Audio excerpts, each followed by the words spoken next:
Dan hati-hati Bapak Ibu sekalian, sholat ini sangat penting, ibadah yang paling utama, selain karena satu, bukan hanya amalan yang pertama kali akan dihisab menentukan surga kita, tapi semua nabi dari Nabi Muhammad sampai Nabi Adam itu semuanya sholat.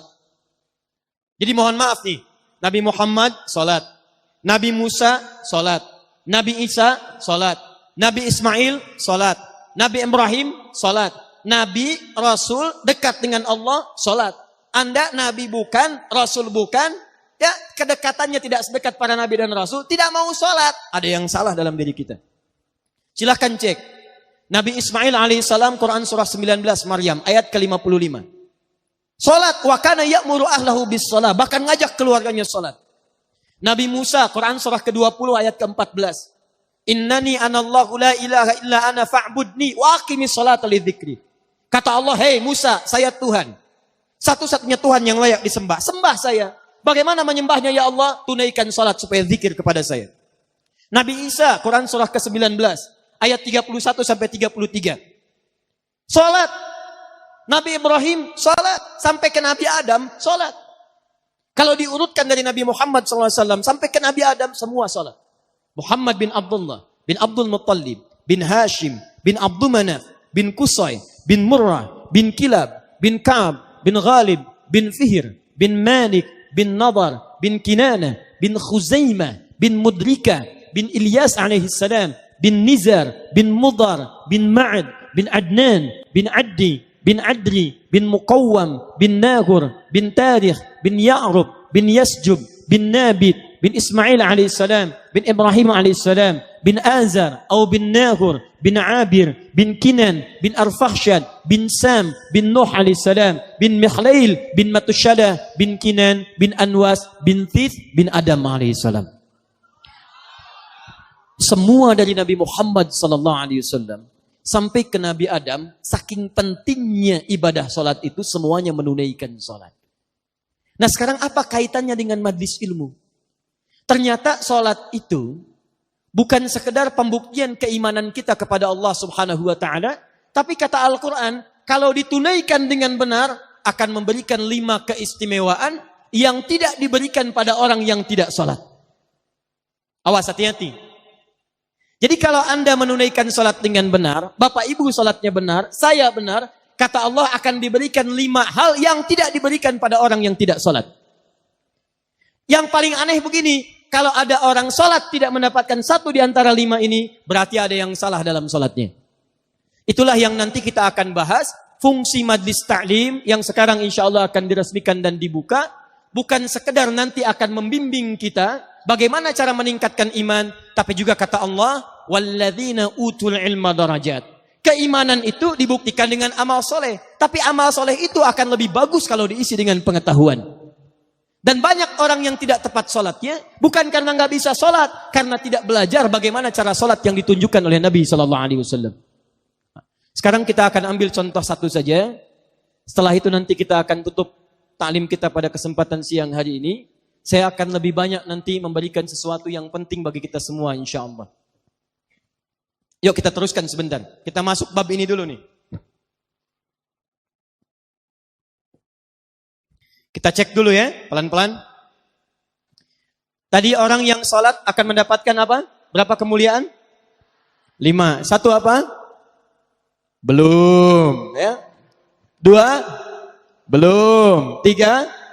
Belum. 4? Belum. 5? Belum. Sekarang kita cek nih. Yang 5 ini satu-satu akan saya sebutkan. Saya turunkan ayatnya. Kalau ada yang belum dapat 1 dari 5 ini, berarti ada yang belum tepat dalam menunaikan sholatnya. Dan fungsi majlis ta'lim inilah nanti akan mengajarkan pada kita seperti apa kurikulum sholat yang pernah diajarkan oleh Al-Quran dan Nabi SAW. Siap insya Allah? 1. Quran, saya tulis dulu. 1. Quran surah ke-65 ayat 2 sampai 3. Di ujung ayat kedua, di awal ayat ketiga. Tafsir dari ayat ini terdapat di Quran surah kedua Al-Baqarah, di ayat yang sama ayat 2 sampai ayat 3. Yuk pelan-pelan. Lihat sini. Saya mulai dari Al-Baqarah dulu. Ayat 2 sampai 3. Dzalikal kitabu la raiba fi hudal lil muttaqin. Isi Quran akan memberi petunjuk pada orang-orang takwa. Jangan pernah diragukan. Siapa orang takwa itu? Ciri orang takwa, ciri pertamanya salat. Alladzina yu'minuna bil ghaib wa yuqimunas shalah. Adalah orang yang beriman dan ghaib dan dia buktikan keimanannya itu dengan menunaikan salat. Nah, kalau dia bisa mengerjakan salat, itu bagian dari ciri takwanya. Sedangkan orang takwa dijamin oleh Allah di Quran surah ke-65 At-Talaq ayat 2 dan 3. Perhatikan jaminannya. Wa may yattaqillaha yaj'al lahu makhraja wa yarzuqhu min haitsu la yahtasib. 1. Wa may yattaqillaha, siapa yang bisa meningkatkan takwanya kepada Allah. Anda tingkatkan takwa? Siapa yang bisa menaikkan takwanya kepada Allah? Yaj'al lahu makhraja. Ini jaminan Quran. Awas, kalau Adi Hidayat menjamin seseorang, Anda boleh ragu. Tapi kalau Allah yang menjamin kita semua, tidak ada peluang bagi kita untuk menolaknya.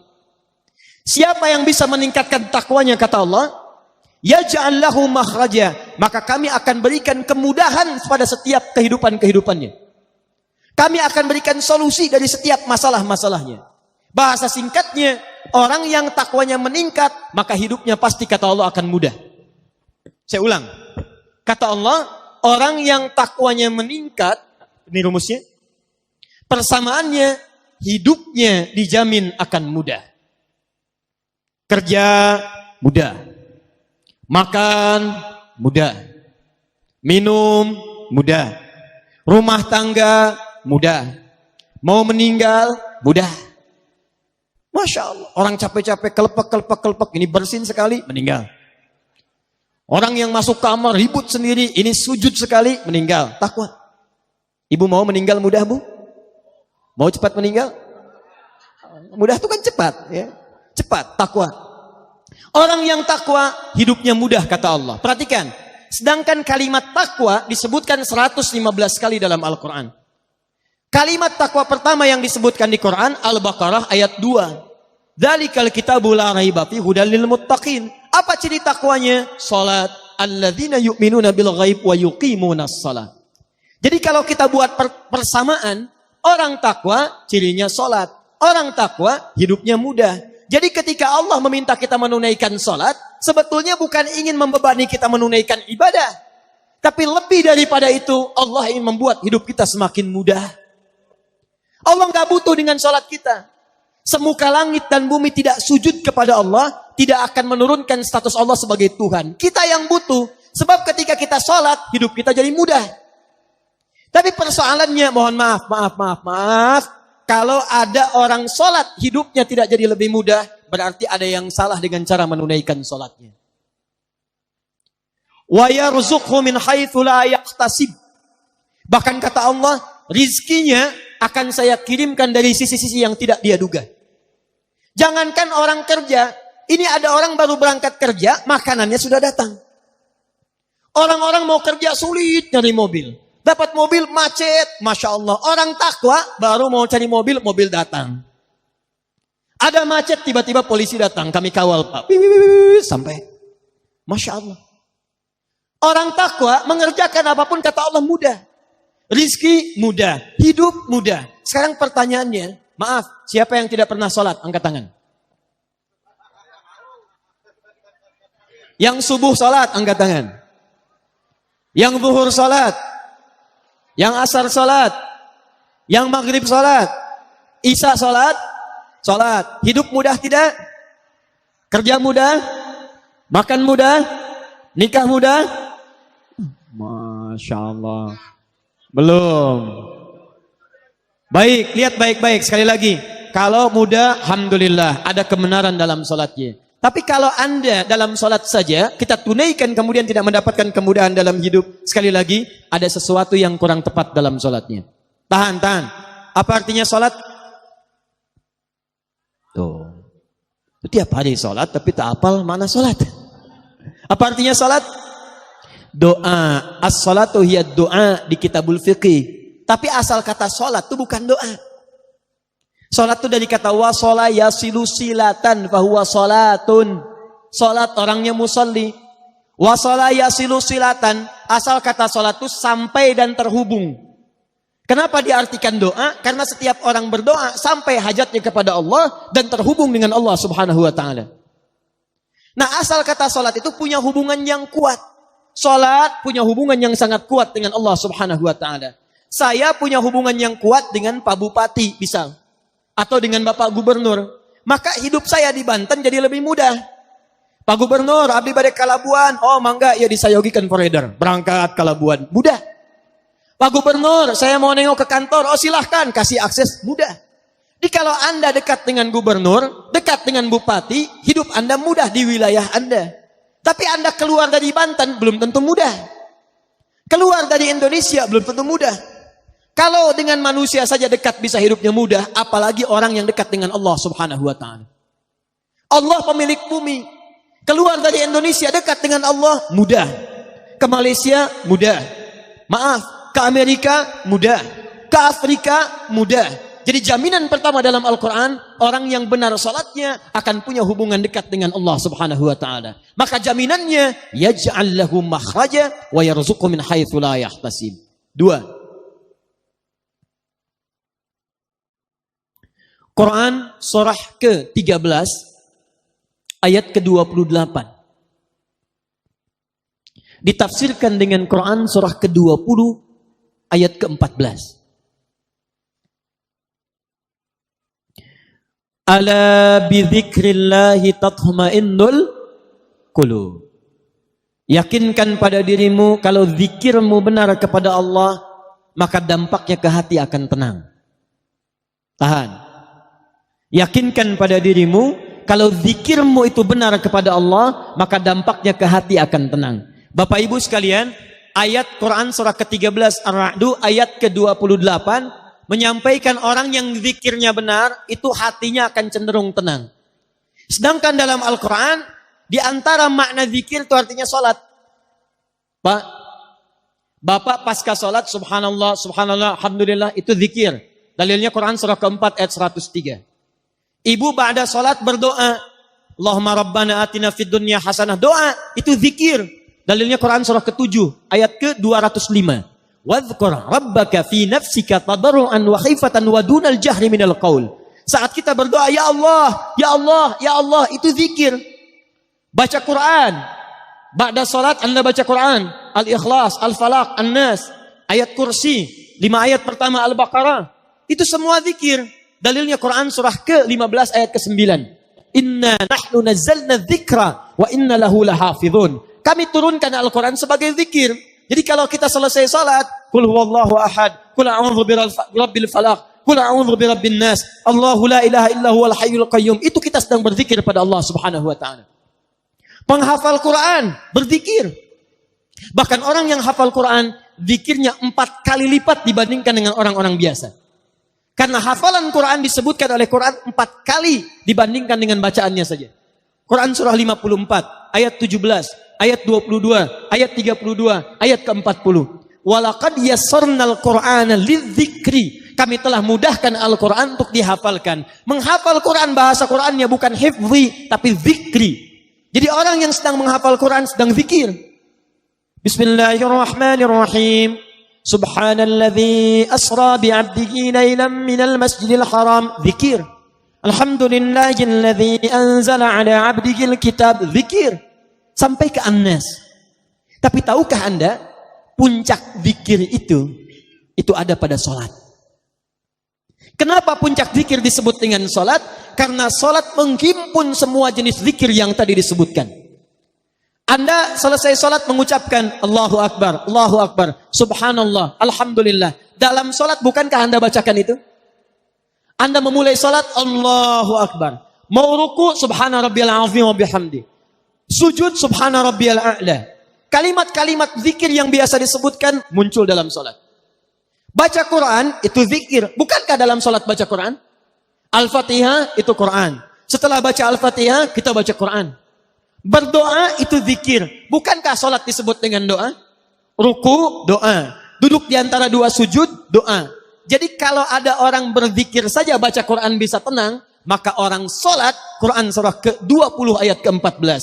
Innani anallahu la ilaha illa ana fa'budni wa aqimis sholata li dzikri.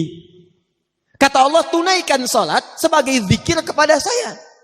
Orang yang zikir itu hatinya tenang. Jadi kalau ada orang sholat menghimpun semua jenis zikir, belum tenang hatinya, ada yang salah dalam sholatnya. Jadi mohon maaf Bapak Ibu sekalian, baca Quran saja, kalau benar bacanya kata Allah, itu hatinya tenang. Ibu kalau nggak percaya silakan Bu ya. Akhir bulan sedang gelisah. Uang belanja belum datang. Belum gajian. Gelisah. Kata Quran gampang. Tidak usah mengeluh. Jangan bikin status. Ini gaji belum turun, nulis di Facebook. Belum gajian. Tungguin komennya. Buang-buang waktu. Kata Allah, kalau hati ingin tenang, ada 5 amalan di antaranya tadi. Baca Quran, buka mushaf, ambil wudhu, baca Quran. Saat Anda baca Quran, seketika ketenangan diberikan kepada kita. Tapi ada yang hebat. Ada satu amalan yang menghimpun semua jenis zikir. Quran dihimpun, zikir bacaan kalimat thayyibah dihimpun, hafalan Quran dihimpun. Apa itu? Sholat. Jadi kalau bapak dan ibu sehari minimal 5 kali sholat, tapi tidak memberikan ketenangan pada jiwa kita, itu ada yang salah dalam sholatnya. Ada yang tidak tepat dalam penunaiannya. Hati-hati, hati-hati. Nanti kita akan bahas satu-satu caranya. 3. Saya agak pelan-pelan ya. Awas, awas. Kadang-kadang ketenangan itu penting. Dan nanti ada pembahasan khusus. Kadang-kadang orang yang punya harta, itu dibandingkan dengan yang mendapatkan ketenangan jauh nilainya. Kadang-kadang ketenangan lebih penting dibandingkan harta yang dipegang. Saya tanya ibu deh, Bu, ibu pilih mana? Kaya tapi gelisah atau miskin tapi tenang? Sudah, nggak ada pilihan ketiga, nggak usah maksa. Kaya tapi gelisah atau miskin tapi tenang? Tuh. Ayo ya orang rengat pilihan ketiga. Sudah pindah 3. Sakit tapi tenang atau sehat tapi gelisah? Oh, ya. Anggar we katilu ini. Sudah 3. Saya percepat saja lah. Agak cepat karena ini masih mukaddimah nih, kita belum mulai. Belum mulai kita, saya belum serius ini. Sampai jam berapa Pak? Pak Amin? Ayo mah nggak tabu 2, saya mah jam 12 pulang. Sudah 3. Saya cek dulu. Tadi kalau orang sholatnya benar, 1 apa? Hidupnya mudah. 2 apa? Hatinya tenang. 3. Orang yang sholatnya benar, itu dijamin oleh Al-Quran, doanya akan cepat dikabulkan oleh Allah Subhanahu Wa Taala. Sudah, tidak cukup dengan amin. Lihat dulu. Ibu anaknya mau sekolah, berdoa. Ada yang mau menikah, berdoa. Ada yang cari kerja, berdoa. Awas, awas. Kalau Anda tiap hari menunaikan sholat, tapi doanya telat terjawab, maka ada yang harus dicek dalam sholatnya. Karena orang yang sholatnya benar, itu Masya Allah, mohon maaf, jangankan doa biasa. Orang yang meminta kepada Allah, bahkan yang kata manusia mustahil, itu kalau sholatnya benar bisa dikabulkan oleh Allah Subhanahu Wa Taala. Dalilnya Quran surah ketiga Ali Imran, ayat 38 sampai 39, paling kanan sebelah atas. Saya agak cepat. Quran surah ketiga Ali Imran ayat 38 sampai 39. Kenal Nabi Zakaria? Ayo kenal. Kenal di mana? Nah, orang rengat tak? Belum ditulis sudah kelihatan. Nabi Zakaria kenal. Masya Allah. Baik, sudah. Nabi Zakaria, Nabiullah, dekat dengan Allah, orangnya soleh, berumah tangga, menikah sampai sepuh. Mohon maaf ibu, istrinya divonis monofos, bahkan mandul. Menurut medis dan klinis itu mustahil punya keturunan. Tapi apa yang dilakukan Nabi Zakaria? Melihat Sayyidah Maryam alaihissalam banyak beribadah di mihrab dekat dengan Allah. Lantas beliau berinisiatif untuk sholat di mihrab itu. Perhatikan, sholat. Dalam sholatnya memohon kepada Allah. Di mihrab sholat, minta kepada Allah. Nanti kita akan lihat. Apa yang terjadi? Kita baca ayatnya. Hunalika da'a Zakaria Rabbah. Di mihrab itulah Nabi Zakaria berdoa kepada Allah Rabbnya. Qala Rabbi habli min ladunka dzurriyyatan thayyibah. Ia memohon, ya Allah. Mereka mengatakan manusia saya tidak akan mungkin punya keturunan.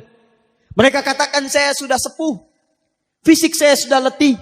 Rambut saya memutih. Dan istri saya divonis secara medis sudah tidak mungkin punya keturunan. Monofos dan mandul. Maka saya mohon ya Allah, berikan keturunan dari sisimu saja. Ini, awas, ini rumus dalam Quran. Kalau bapak ibu nanti mendapatkan gambaran dari manusia, ada tetangga, ada dokter, ada macam-macam mengatakan ini mustahil pak. Ini nggak bisa bu. Maka tafsir dari ayat ini ingin mengatakan, kalau manusia sudah mengatakan terbatas, tidak bisa, maka tinggalkan pendapat manusia, minta kepada Allah Subhanahu wa taala. Bagaimana cara mintanya? Lihat Nabi Zakaria. Qala rabbi habli min ladunka dzurriyyatan thayyibah innaka sami'ud du'a. Ya Allah, manusia mengatakan saya enggak mungkin punya keturunan. Saya mohon darimu saja ya Allah yang tidak punya batas dalam kuasa. Engkau pasti mendengar doa saya. Kalau pada yang maha mendengar saja tidak dikabulkan, kepada siapa lagi saya mesti minta? Nah, yang paling menarik, Nabi Zakaria itu mintanya dalam keadaan apa? Apakah sedang duduk? Apakah sedang makan? Apakah sedang tiduran? Lihat ayat 39 nih. Begitu selesai berdoa, perhatikan, selesai berdoa, tiba-tiba turun malaikat. Fanadathul malaika wa huwa qa'imun yusalli fil mihrab. Tiba-tiba turun malaikat menyampaikan kepada beliau, annallaha yubashshiruka bi Yahya. Jadi baru selesai berdoa, turun malaikat. Hei Yahya, hei Zakaria, kamu dapat kabar gembira dari Allah, kamu akan punya keturunan. Bahkan langsung namanya dari Allah, Yahya. Dari kata Al-Hayyu, artinya hidup. Yang mustahil kata manusia, lahir dari rahim seorang perempuan yang monopos dan mandul bayi yang hidup. Kata Allah, bagi saya nggak ada yang mustahil. Jadi hidup. Kapan dia berdoanya? Wa huwa qa'imun yusalli fil mihrab. Ternyata beliau berdoanya masih berdiri dalam sholatnya. Nabi Zakaria sholat bu. Berdoa kepada Allah. Sholatnya belum tuntas. Perhatikan dahsyatnya. Sholatnya belum selesai, doanya sudah dikabulkan. Belum selesai sholatnya. Kata Quran, qa'imun yusalli. Beliau masih berdiri dalam sholatnya. Sholatnya belum tuntas. Minta kepada Allah dalam sholat. Sholatnya belum salam, belum selesai. Baru selesai berdoa, langsung dikabulkan. Ini orang sekarang. Sholat sudah tuntas. Dalam sholat minta, Rabbik firli, warhamni, wajburni. Sampai minta ke-7 sampai 8 permintaan. Sujud minta lagi. Berdiri minta lagi. Ruku minta lagi. Bahkan setelah sholat pun masih minta. Ya Allah mohon berikan saya rizki. Tadi yang dalam sholat apa? Yang tadi warzukni. Warzukni itu berikan saya rizki. Selesai sholat masih minta juga. Tapi belum terkabulkan juga. Nabi Zakaria minta berdoa dalam sholat. Sholat belum selesai dikabulkan. Ada orang sekarang minta, maaf, sudah selesai sholat belum dikabulkan juga. Apa yang salah dalam sholatnya? Itu yang nanti kita akan lihat. Awas, hati-hati.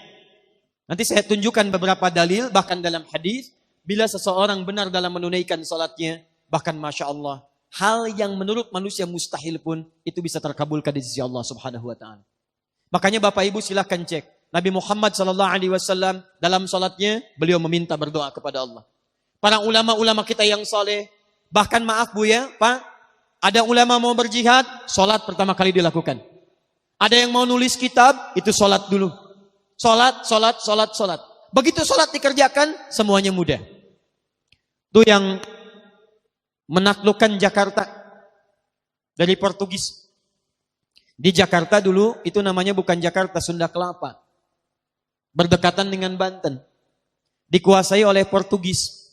Datang ke Indonesia, ke Nusantara lewat Malaka, Selat Malaka tahun 1511. Menguasai wilayahnya wilayah Portugis, wilayah Sunda Kelapa. Siapa yang membebaskan itu? Namanya Fatahillah. Dikenal dengan Faletehan. Itu menantu Sunan Gunung Jati. Menikah dengan anak keduanya perempuan. Anak pertama namanya Muhammad, anak keduanya perempuan menikah dengan Fathullah atau Fatahillah. Datang kemudian ditugaskan untuk membebaskan Sunda Kelapa. Sebelum berangkat, sholat, wudhu, Minta kepada Allah. Begitu berangkat dimudahkan oleh Allah Subhanahu wa taala. Wa ma ramaita idz ramaita. Bukan panah yang kau lemparkan, tapi Allah yang memberikan kemudahan-kemudahan dalam semua itu. Berhasil dibebaskan di bulan Ramadan, tanggal 22 Ramadan tahun 933 Hijrah. Bertepatan dengan 22 Juni 1527. Begitu dibebaskan, karena tahu yang membantunya Allah, maka diganti nama Sunda Kelapa menjadi nama yang ditetapkan dalam Al-Quran. Surah ke-48 ayat pertama. Inna fatahna laka fatham mubina. Fatham mubina dalam bahasa lokal disebut dengan Jayakarta, disingkat Jakarta. Sampai sekarang ulang tahun Jakarta 22 Juni. Siapa itu Fathullah? Menantu Sunan Gunung Jati. Siapa Sunan Gunung Jati? Namanya Syarif Abdullah. Siapa Syarif Abdullah? Anaknya Syarif Abdullah. Siapa Syarif Hidayatullah? Syarif Hidayatullah anaknya Syarif Abdullah. Syarif Abdullah anaknya Ahmad Jumadil Kubra. Siapa si Ahmad Jumadil Kubra? Satu di antara 9 wali yang pernah menyampaikan risalah dakwah di Nusantara. Beliau punya 2 orang anak, satu Syarif Abdullah, yang kedua Maulana Ishaq. Syarif Abdullah itu nanti yang kemudian menikah dengan seorang perempuan namanya Syarifah Mudaim. Siapa Syarifah Mudaim? Namanya Rara Santang. Lahir tahun 1426. Dia punya kakak namanya Walang Sungsang. Ganti nama jadi Abdullah Iman. Lahir tahun 1423. Siapa bapaknya? Bapaknya namanya Prabu Siliwangi. Menikah dengan siapa? Nyai Subang Larang. Siapa Nyai Subang Larang? Muridnya Syekh Hasanuddin. Siapa Syekh Hasanuddin? Pernah belajar ilmu Quran di Mekah. Mekah dikenal dengan Ummul Qura, maka dikenal dengan Syekh Qura. Di mana tempatnya? Di Karawang. Dari situ kemudian ditugaskan pulang ke kakeknya Prabu Siliwangi. Diberikan wilayah di Gunung Jati, dikenal dengan Sunan Gunung Jati. Punya menantu Fathullah, datang membebaskan Sunda Kelapa. Dikirimkan saudaranya Syekh Maulana Hasanuddin. Kemana? Ke Banten. Sampai sekarang kemudian jadi kampus di wilayah Serang. Nyambung. Anak keduanya Maulana Ishaq. Dari Maulana Ishaq tadi melahirkan siapa? Melahirkan Kyai Haji Ahmad Dahlan, pendiri Muhammadiyah. Tanggal 18 November tahun 1912. Saudaranya Kyai Haji Hasim Asy'ari mendirikan Nahdlatul Ulama disingkat dengan NU. Tanggal 31 Januari tahun 1926. Jadi NU dengan Muhammadiyah itu bersaudara pendirinya. Berasal dari Ahmad Jumadil Kubra. Siapa Ahmad Jumadil Kubra? Keturunan dari Ali Zainal Al-Kabir. Siapa Ali Zainal Al-Kabir? Keturunan Ali Zainal Abidin. Siapa Ali Zainal Abidin? Dari Al-Husain. Al-Husain adiknya Al-Hasan. Al-Hasan anaknya Ali bin Abi Thalib. Suaminya Fatimah Az-Zahra, putri Rasulullah sallallahu alaihi wasallam. Masih nyambung. Jadi saya kembalikan ya. Nah, nyampe kadinya teteh. Yuk ulangi deh. Jadi kalau orang sholatnya benar, orang sholatnya bagus, kita kembalikan ke awal, maka doa-doanya akan cepat dikabulkan oleh Allah Subhanahu wa taala. 4. Saya agak cepat. Orang yang sholatnya benar, maka akan dijamin langsung oleh Al-Quran. Hati-hati. Saya ulang. Orang yang sholatnya benar, akan mendapatkan jaminan langsung dalam Al-Quran. Jaminan kebahagiaan dan kesuksesan dalam seluruh aktivitasnya. Awas, hati-hati. Jadi ahli salat itu, maaf, belajar sukses. Rumah tangga bahagia. Usaha sukses. Nanti saya tunjukkan Pak Bu ya. Nanti saya kisahkan ketika kita mulai belajar, mulai seriusnya. Ini masih mukaddimah. Nanti ada yang mempraktikkan makna keempat ini, modalnya cuma pakaian Pak. Modal pakaian, oleh Nabi diberikan pendidikan sholat. Begitu dipraktekkan sholatnya, datang ke Madinah, 3 bulan langsung jadi orang nomor 3 paling kaya di kota Madinah. Mempraktekkan makna sholat. Ya, ini ada di Quran, surah ke-23, ayat 1 sampai dengan 2. Saya ulang. Ada di Quran surah ke-23 Al-Mu'minun ayat 1 sampai dengan ayat kedua. Qad aflahal mu'minun. Orang yang beriman itu pasti akan menggenggam kesuksesan dan kebahagiaan. Jadi ada sukses saja, ada bahagia saja. Kalau sukses saja, yang belum tentu bahagia, itu bahasa Arabnya namanya fauz. Turunannya faiz. faizin, fauzan, faizah. Kalau di sini ada yang namanya faizah, faizin, fauzan, itu artinya orang yang diharapkan sukses dalam hidupnya. Walaupun belum tentu bahagia. Ada yang kedua, bahagia saja. Walaupun belum tentu sukses. Itu farah namanya. Fariha. Orangnya disebut dengan farhan laki-laki, perempuannya disebut dengan farah. Kalau di sini ada yang namanya farhan, itu artinya orang yang diharapkan bahagia dalam hidupnya. Tapi belum tentu sukses. Ayo tadi pilih mana? Miskin tapi bahagia, atau kaya tapi gelisah? Kaya gelisah. Nah, sukses, ada sukses saja namanya fauz, disebutkan 29 kali dalam Al-Quran turunannya. Ada bahagia saja, farah namanya. Kalau Anda gabungkan sukses dan bahagia, Ustadz saya ingin sukses bahagia, kaya tenang, sukses dunia, sukses akhirat. Gabungkan jadi satu, maka bahasa Arabnya berubah. Dari kata fauz, dari kata farah berubah menjadi kata falahun. Falah. Falahun.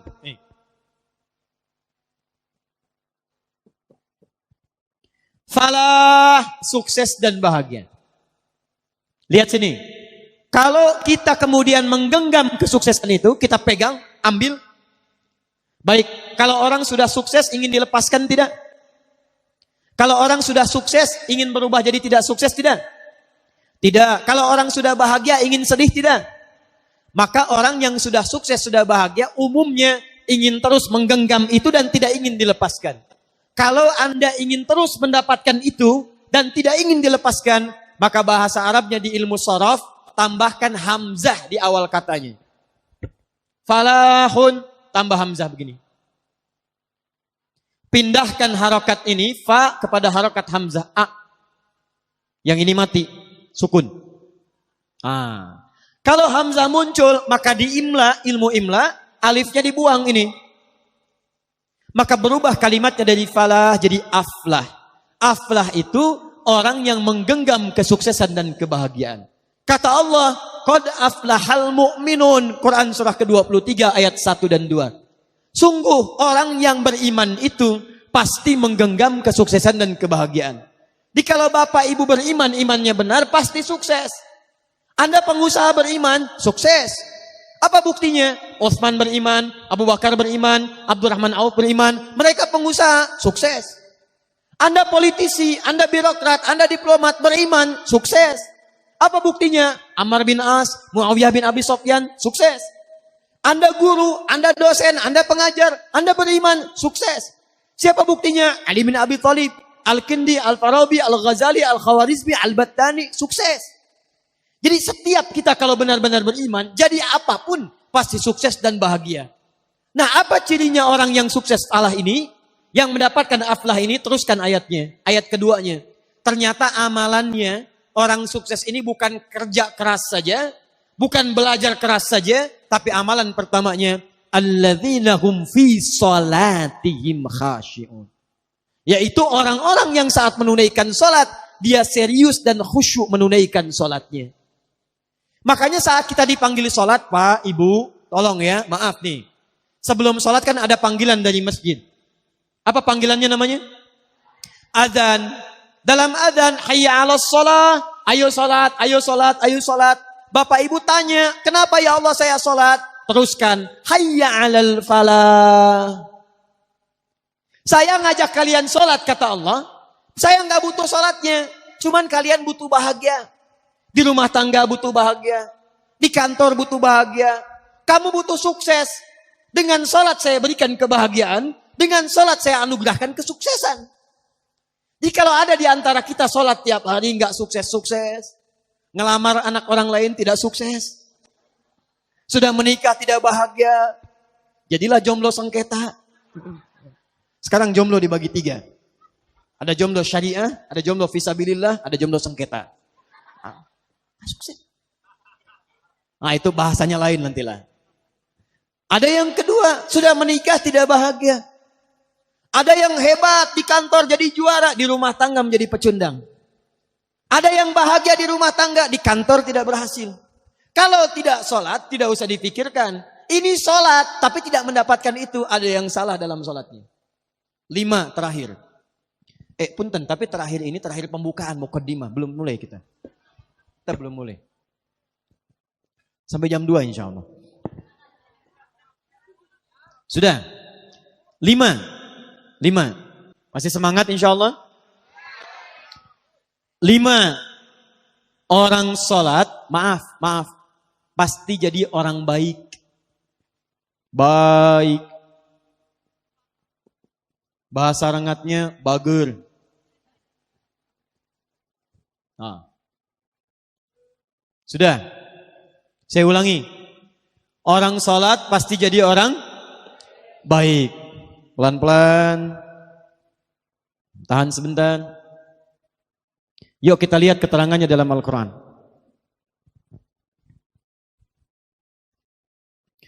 Fokus baik-baik. Lihat sini. Nanti saya tunjukkan dalam Quran dengan hadis bagaimana Allah menerangkan sifat-sifat orang sholat. Bapak Ibu sekalian. Mari kita lihat turunan pertama Quran surah kedua Al-Baqarah. Ayat ke-45 sampai dengan 46. Ditafsirkan nanti di Quran surah keempat An-Nisa. Ayat 103.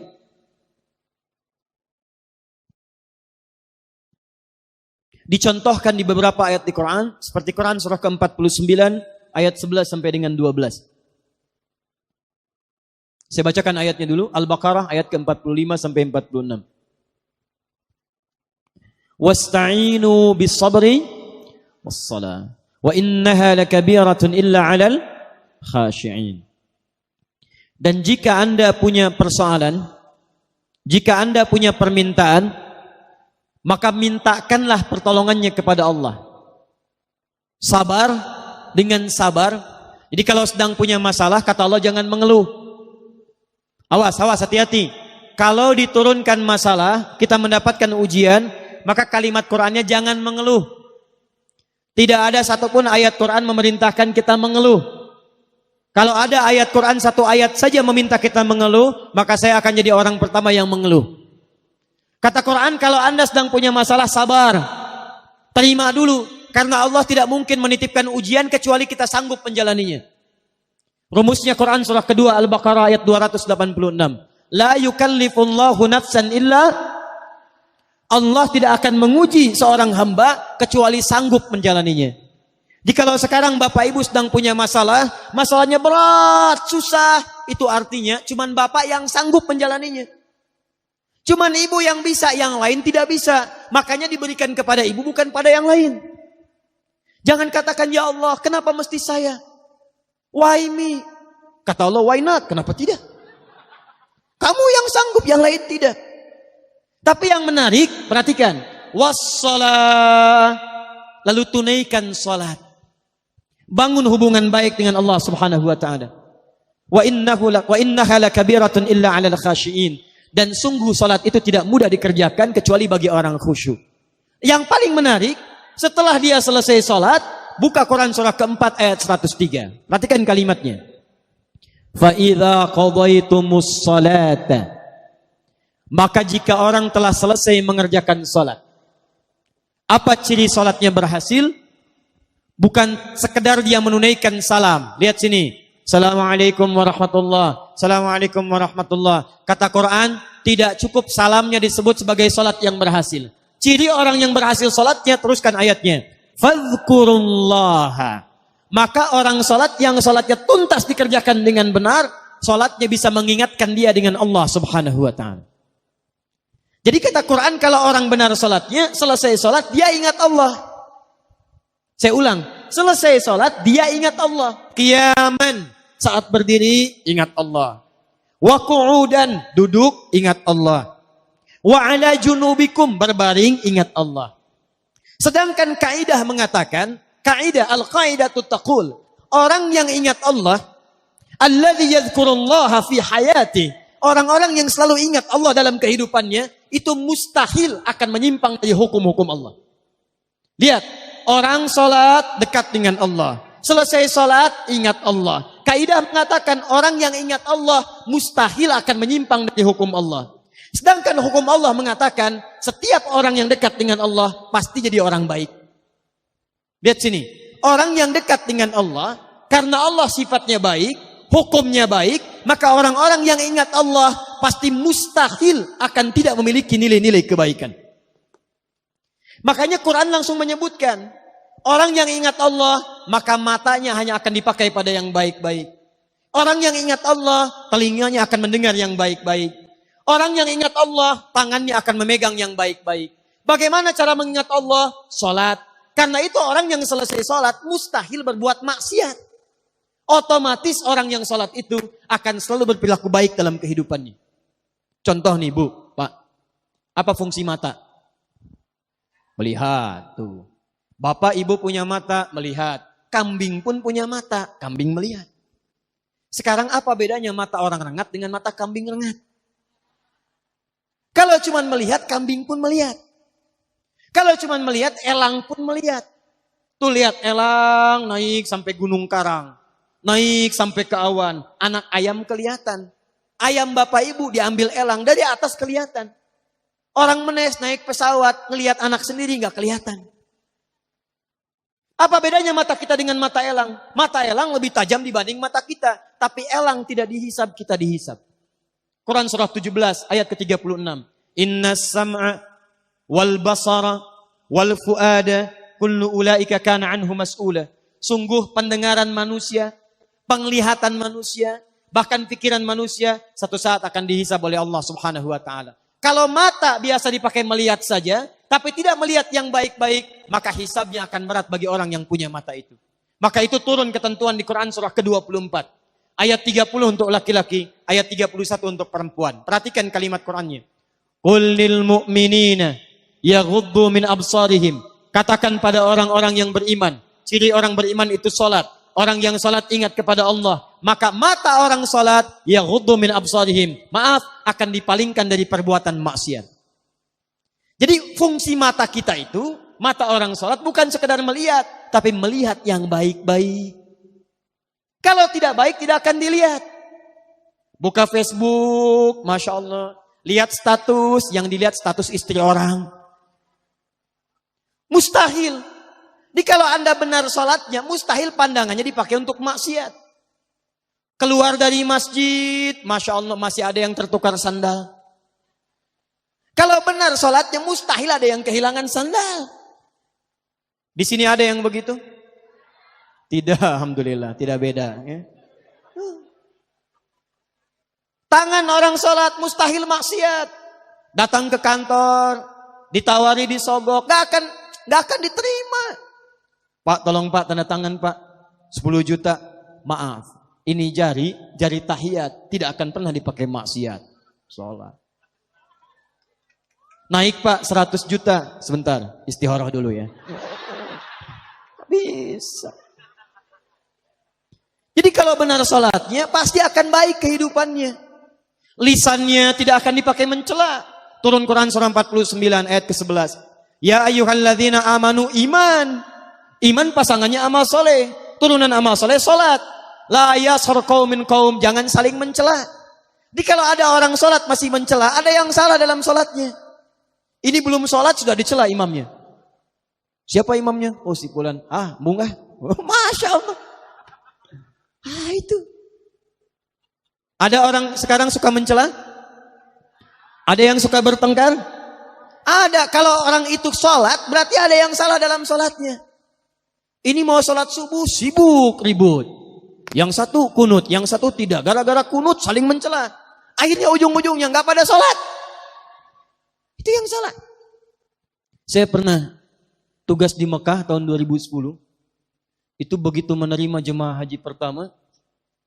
Tiba-tiba kemudian sholat isya. Yang jadi imam Syekh Sudes.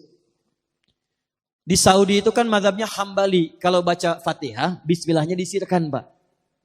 Di cara baca bismillah itu ada 4. Hadisnya 70 Pak. Hadis bismillah itu 70 hadis. Semua bersambung pada Nabi. Caranya ada 4. Bisa dijaharkan, dipilih oleh Imam Asy-Syafi'i. Lahir tahun 150 Hijrah. Bisa disirkan, ya, dipilih silent, dipilih oleh Imam Ahmad bin Hanbal, lahir tahun 163 Hijrah. Bisa tidak dibaca sama sekali, dipilih oleh Imam Malik dan Imam Abu Hanifah. Imam Malik lahir tahun 93 Hijrah, Imam Abu Hanifah wafat tahun 150 Hijrah. Kalau dijaharkan, dibaca keras. Bismillahirrahmanirrahim. Sir, silent, tipis. Bismillahirrahmanirrahim. Jadi kalau silent, tidak usah dikencangkan. Ini silent, sir, tapi ditempelkan ke mic. Bismillahirrahmanirrahim. Itu sama dengan jahar. Bisa tidak dibaca sama sekali. Alhamdulillahi Rabbil Alamin. Jamaah pertama Indonesia datang ke Mekah. Salat dipimpin Syekh Sudes, mazhabnya Hambali. Bismillahnya sir. Bismillahirrahmanirrahim. Alhamdulillahi Rabbil Alamin. Apa komentar pertama? Oh, iki imamnya Muhammadiyah ya? Masya Allah. Muhammadiyah cabang Masjidil Haram. Bayang. Padahal dari sejak dulu sudah ada. Begitu subuhnya nggak kunut, apa saya bilang? Masya Allah. Bapak Ibu sekalian, yang bismillah dijaharkan, benar. Yang disirkan, benar. Yang salah, yang tidak sholat. Yang kunut, benar. Ada dalilnya. Al-Imam Asy-Syafi'i kunut. Dalilnya dari Ibnu Umar. Diajarkan oleh Nabi kalimatnya pada cucu Nabi Al-Hasan. Allahumma hdini fiman hadait. Kalau jama' Allahumma hdina fiman hadait. Wa'afina fiman afait. Wa tawallana fiman tawallait. Dan seterusnya hadisnya. Yang tidak kunut juga mengambil pemahaman kunutnya kunut nazilah. Diambil oleh Imam Ahmad bin Hanbal. Yang tidak kunut sama sekali seperti Imam Abu Hanifah. Dalilnya ada. Mengambil riwayat di Bi'r Ma'unah. Saat turunnya Quran surah ketiga Ali Imran ayat 128. Laisa laka minal amri syai'un aw yatuba 'alaihim aw yu'adzibahum fa innahum zalimun. Dipilih oleh para ulama. Zaman Nabi itu sudah ada contohnya. Nabi kemudian berhenti sementara waktu. Sahabat ada yang kunut, ada yang tidak. Nabi membenarkan keseluruhannya. Diteruskan oleh para ulama. Imam Syafi'i memilih kunut subuhnya. Imam Ahmad kunutnya nazilah. Imam Abu Hanifah tidak kunut. Imam Malik kunut subuh. Kunutnya sebelum ruku disirkan. Yang kunut dibenarkan oleh Nabi. Yang tidak kunut pun dibenarkan oleh Nabi. Yang tidak dibenarkan yang tidak sholat subuh. Jadi kalau ada di Menes tidak pada ke masjid gara-gara kunut dan tidak. Berarti ada yang salah itu.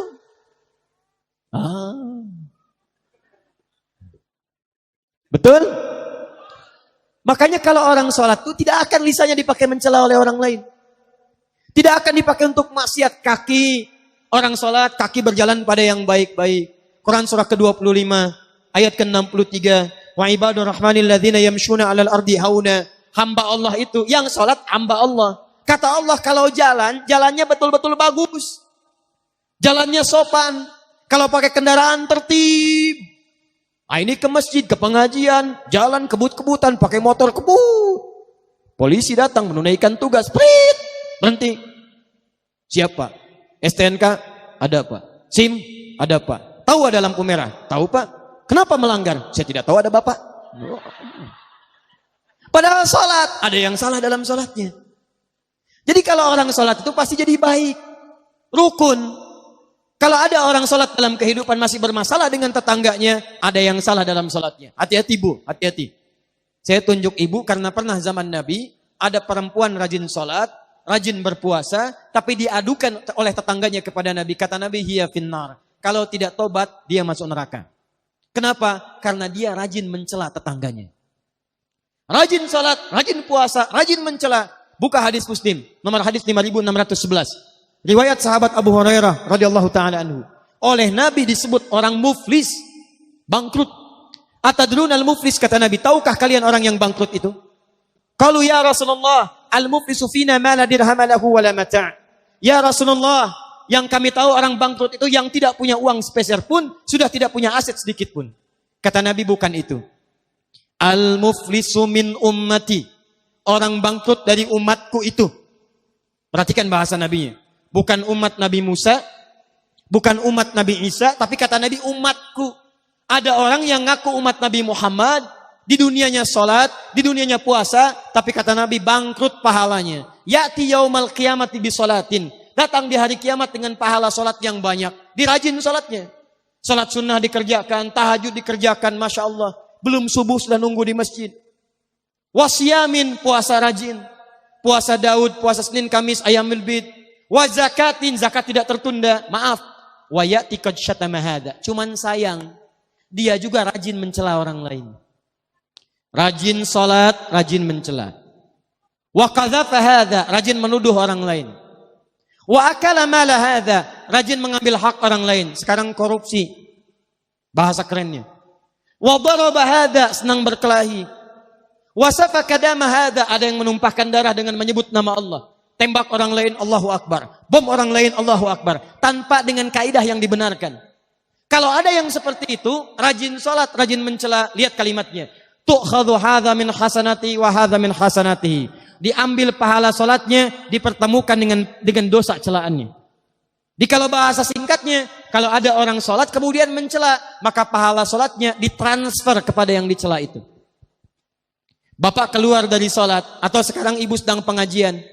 Baru selesai sholat, begitu selesai ngaji, membicarakan orang lain. Lihat tuh dia tuh. Kayaknya belum jadi ahli surga ya? Iya. Gak seperti kita. Itu saat membicarakan ibu itu, pahala taklim ibu pindah langsung kepada yang dibicarakan. Saya tidak Ustaz, alhamdulillah. Tidak seperti ibu itu tuh. Sama. Tuh. Pindah. Jadi kalau orang sholatnya benar, maaf, rajin datang ke pengajian, ada di majlis ilmu, maka 5 hal ini akan didapatkan. Mudah hidupnya, tenang hatinya, doa cepat dikabulkan, sukses dalam kehidupan, dan baik dalam perilakunya. Ayat spesifik tentang ini langsung diturunkan di Quran surah ke-29 ayat ke-45. Innas sholata tanha. Sumber keburukan cuma 2. Kalau tidak fahsya, itu mungkar. Fahsya keburukan yang datang lewat syahwat. Pornografi, porno aksi, LGBT. Laki-laki jadi perempuan, perempuan jadi laki-laki. Itu fahsya. Fahsya. Awas hati-hati. Mungkar keburukan yang bersumber dari nafsu perut dan akal. Mencuri itu mungkar. Berbohong itu mungkar. Berselisih itu mungkar. Membunuh itu mungkar. Korupsi itu mungkar. Jadi mustahil ada perilaku sholat bisa berbuat maksiat. Mustahil. Jelas sampai sini? Paham? Nah, sekarang pertanyaannya, ada orang sholat yang setelah sholat korupsi? Coba lihat sekarang tuh. Sebelum masuk persidangan pakai dasi. Begitu di sidang pakai peci. Tangan pegang tasbih. Baik, hati-hati. Sebelum pilkada jarang ke masjid. Begitu pilkada ke masjid. Nyumbang ke masjid. Tidak kepilih, tarik lagi sumbangannya. Ada yang begitu? Ada. Sholat rajin, maksiat jalan. STMJ. Sholat terus, maksiat jalan. Baik. Kalau ada yang seperti itu, berarti ada yang tidak tepat dalam sholatnya. Pasti ada yang salah. Karena di zaman Nabi semua orang sholat berubah jadi orang baik. Kenal Abu Jahal? Ayo kenal. Abu Lahab? Jahiliyah. Tidak pernah sholat. Makanya tetap Abu Jahal.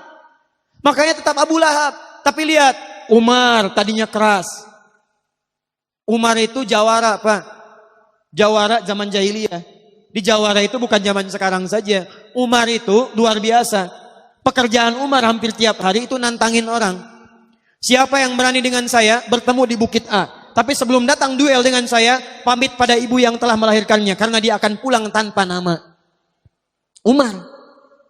Tapi begitu dia masuk Islam, hasuna Islamu, bagus keislamannya, menunaikan sholat, Allahu Akbar. Jadi pembela Nabi nomor 1.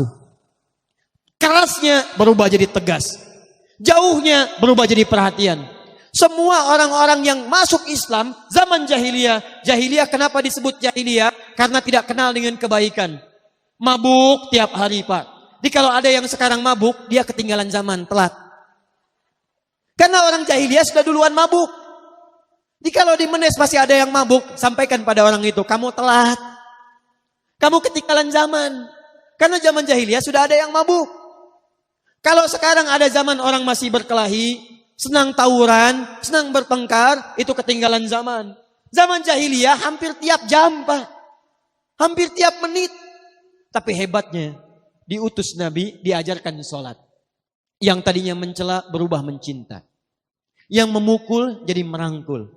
Yang jauh jadi dekat. Maaf, yang baragajul jadi baiknya luar biasa. Semua kemudian berubah jadi nilai-nilai kebaikan. Dengan apa? Salat. Karena itulah amalan pertama yang diturunkan oleh Allah kepada Nabi dan umatnya. Itu bukan zakat, bukan puasa, bukan haji. Tapi salat. Pertanyaannya, maaf, salat subuh berapa rakaat zaman Nabi? Zaman Nabi? Tidak tahu, Allahu Akbar. Salat subuh berapa rakaat zaman Nabi? 2, baik. Salat maghrib? Salat asar? Salat isya? Salat zuhur? Baik, zaman sekarang berapa rakaat salat subuh? 2. Salat maghrib? Salat isya? Jadi rakaatnya berubah tidak? Zaman Nabi takbirnya kalimatnya apa? Zaman sekarang? Allahu Akbar. Salamnya apa? Assalamualaikum. Zaman sekarang? Baik, salatnya sama, rakaatnya sama, bacaannya sama. Pertanyaannya kenapa hasilnya beda? Zaman dulu orang salat jadi baik. Kenapa zaman sekarang orang salat jadi keluar dari kebaikan? Berarti ada cara yang tidak tepat dalam menunaikannya. Abdurrahman bin Auf itu modalnya pakaian, Pak. Diajarkan salat, praktek salat, Allahu Akbar. Tiba-tiba begitu dipraktekkan makna salat 3 bulan jadi orang paling kaya di Madinah. Setahun nomor 1 paling kaya. Kapaknya terbuat dari emas. Nah sekarang apa rahasianya bagaimana seseorang dengan sholatnya bisa mendapatkan 5 kemuliaan ini? Sukses, tenang, doa dikabulkan, jadi orang baik, dan dekat dengan Allah Subhanahu wa Ta'ala. Disinilah kita akan baru memulai pengajian kita siang hari ini. Jadi ini baru dimulai ini ya. Boleh minum sebentar? Alhamdulillah. Jarang-jarang saya. Bismillah. 30 menit ya. Siap insya Allah? Baik. Kalau ada orang sholat tidak mendapatkan 5 hal ini, maka Al-Quran mengatakan cuma 2 penyebabnya. 1, besar kemungkinan orang sholat ini tidak khusyuk menunaikan sholatnya. Dalilnya Quran surah kedua ayat 45 sampai 46. 2, maaf. Besar kemungkinan kata Al-Quran, orang sholat ini tidak paham, tidak mengerti apa yang dibaca dan dilakukan dalam sholatnya. Takbir tapi tidak paham bacaan takbir. Sujud tidak mengerti kenapa mesti sujud. Karena ternyata Bapak Ibu sekalian, mohon maaf, semua bacaan dan gerakan sholat itu ada artinya. Jadi kita bukan cuma bergerak dari mulai ngangkat takbir sampai salam. Ini ngangkat ada maknanya Pak. Dan Nabi mengajarkan itu. Makanya diatur posisi tangan, kenapa sejajar dengan bahu hadwaman kibaihi. Di Al-Bukhari sama dengan di Muslim nomor hadis 319. Di Al-Bukhari nomor hadis 711. Kemudian ada yang sejajar dengan daun telinga. Di An-Nasai nomor hadis 1101. Kenapa bacaannya Allahu Akbar? Abu Dawud nomor hadis 857. Kenapa tangannya disimpan yang kanan menutup punggung yang kiri? Ini ada maknanya. An-Nasai nomor hadis 866. Kenapa bacaan doa iftitahnya ada sampai dengan 11 doa? Ada yang Allahumma ba'id, ada yang wajjahtu, ada yang bacaan singkat, dan seterusnya. Kenapa rukunya sampai sejajar dari ujung kepala sampai dengan bagian belakang tubuh? Semua ternyata ada maknanya. Nah kebanyakan orang sholat, kata para ulama, saat belajar tentang sholat itu, hanya belajar bacaan dan cara sholatnya saja, tapi tidak memahami tentang makna sholatnya. Silahkan kalau ditanya bagaimana bacaan takbir, Allahu Akbar. Bagaimana tangannya, angkat sejajar dengan bahu. Tapi ketika ditanya kenapa tangannya diangkat, apa maknanya? Hampir orang sholat tidak memahami tentang pemaknaan makna-makna gerakan dan bacaan sholat. Karena itu hari ini kita akan bahas 1 saja. Karena kalau saya bahas ini ada 23 bab, 23 pasal. 1 bahasan bisa 2 jam. Ya, jadi sekarang kita akan ambil 1 bagian saja. Kita ambil contoh bagaimana petunjuk sholat yang diajarkan oleh Nabi SAW. Babnya dari mulai takbir sampai dengan salam. Itu nanti bisa dilihat di tayangan Akhir TV. Untuk hari ini kita akan ambil 1 bagian saja. Contoh. Yuk kita lihat pelan-pelan sini. Ini belajar sederhana ya. Sederhana belajarnya, tapi maknanya sangat dalam. Saya mulai dari berdiri. Ini. Lihat baik-baik. Saya cukupkan sampai sini, nanti di sini kita selesai. Kemudian kita coba praktekkan dengan baik. Fokus ini. Hadis riwayat Abu Daud, nomor hadis 857. Saya tuliskan hadisnya dulu. Satu kita ambil di Al-Bukhari dulu. Ini juga ada di hadis Muslim. Bacaannya ada di hadis Abu Daud. Abu Daud nama aslinya Sulaiman. Dari Sijistan, dikenal dengan Sulaiman As-Sijistani. Hafal 500.000 hadis. 500.000 hadis itu dengan isinya, dengan sanadnya. Jadi bukan cuma matannya, isinya, tapi sanadnya, orang-orang yang meriwayatkan sampai ke Nabi. Si fulan an fulan an fulan an fulan an fulan anin Nabi sallallahu alaihi wasallam. 500.000 hadis. Kalau ditanya jawabnya cepat. Ini hadis sahih, ini dhaif, ini maudhu', ini matruk, ini munkar. Sampai Ibnul Qayyim Al-Jauziyah mengatakan, kalau dulu ada Nabi Daud lunak, bisa melunakkan besi dengan tangan, ini Abu Daud bisa melunakkan hadis dengan lisannya. Sejak saat itulah dikenal dengan Abu Daud. Mengarang kemudian kitab Sunan. Kitab Sunan itu kitab hadis yang disusun berdasar urutan fikih. Babut Taharah, Babus Shalah, semua kitab hadis yang disusun dengan urutan-urutan tentang cara-cara fikih, maka disebut dengan Sunan. Maka kitabnya dikenal dengan Sunan Abu Daud. Nomor hadis 857. Sahih Muslim nomor hadis 319, Al-Bukhari nomor hadis 711, 700 sampai 14-nya. Riwayatnya sahabat Abu Hurairah radhiyallahu taala anhu. Abu Hurairah nama aslinya Abdurrahman bin Sahar, aslinya lagi Abu Syams. Asalnya penyembah bintang-bintang Majusi. Ya, Persia. Masuk Kristen, makin bingung. Kemudian masuk Islam, mendengar ada Nabi di Madinah, masuk Islam pada tahun ke-7 Hijrah, ganti nama jadi Abdurrahman. Abdurrahman ini senang mengamalkan setiap yang disampaikan Nabi. Kata Nabi sholat, sekarang sholat. Kata Nabi berlaku lembut, sekarang berlaku lembut. Kata Nabi, jaga binatang, jaga tumbuhan. Jangan rusak, jangan sakiti. Maka dipraktekkan. Pulang dari pengajian Nabi bertemu dengan seekor anak kucing kecil. Anak kucing bahasa Arabnya ada 2. Kalau anak kucing itu, anak kucing dari kucing jinak, kucing rumahan. Maka bahasa Arabnya disebut dengan kittun, kucing rumah, kittun. Diserap ke bahasa Inggris oleh orang Inggris jadi kitty. Kitty, kitty itu bahasa Arab, kittun, kitty, kucing rumah. Maka sekarang berubah jadi bantal, jadi spray, dikenal dengan Hello Kitty. Nah itu banyak Pak bahasa Inggris dari bahasa Arab. Sugar, gula, dari bahasa Inggris, dari bahasa Arab, sukar, gula. Apalagi bahasa Indonesia, ya, bahasa Sunda itu banyak diserap dari bahasa Arab. Beteng, batnun, ya, dari bahasa Arab, punduk, ya. Ada hadis palsu, riwayat orang Sunda, mungkin orang Menes ini, dengan orang Jawa. Bergabung dua-duanya untuk menunjukkan begitu gampangnya bikin hadis palsu. Ya, afdalud dahri bi faisil laili, kucifa wa qulifa wa ubina hatta karusa udanguhu. Fa idza bukhila faduriba funuquhu hatta utiha. Rawahu Syaikhan. Diriwayatkan oleh 2 orang syekh, 2 orang sepuh. Afdalud dahri, dahar yang paling afdal, bi faisil laili, dengan pais lele. Kucifa, kasih kecap sedikit, wa qulifa, tambahkan kerupuk. Hatta karusa udanguhu, sehingga terasa udangnya. Fa idza bukhila, apabila kebehelan, keselak, faduriba unukuhu, pukul punduknya salah samarat 3 kali, hatta utiha, sampai utah. Rawahu Syaikhan, diriwayatkan oleh 2 orang sepuh. Tuh, orang Sunda. Hadis palsu. Nah ini.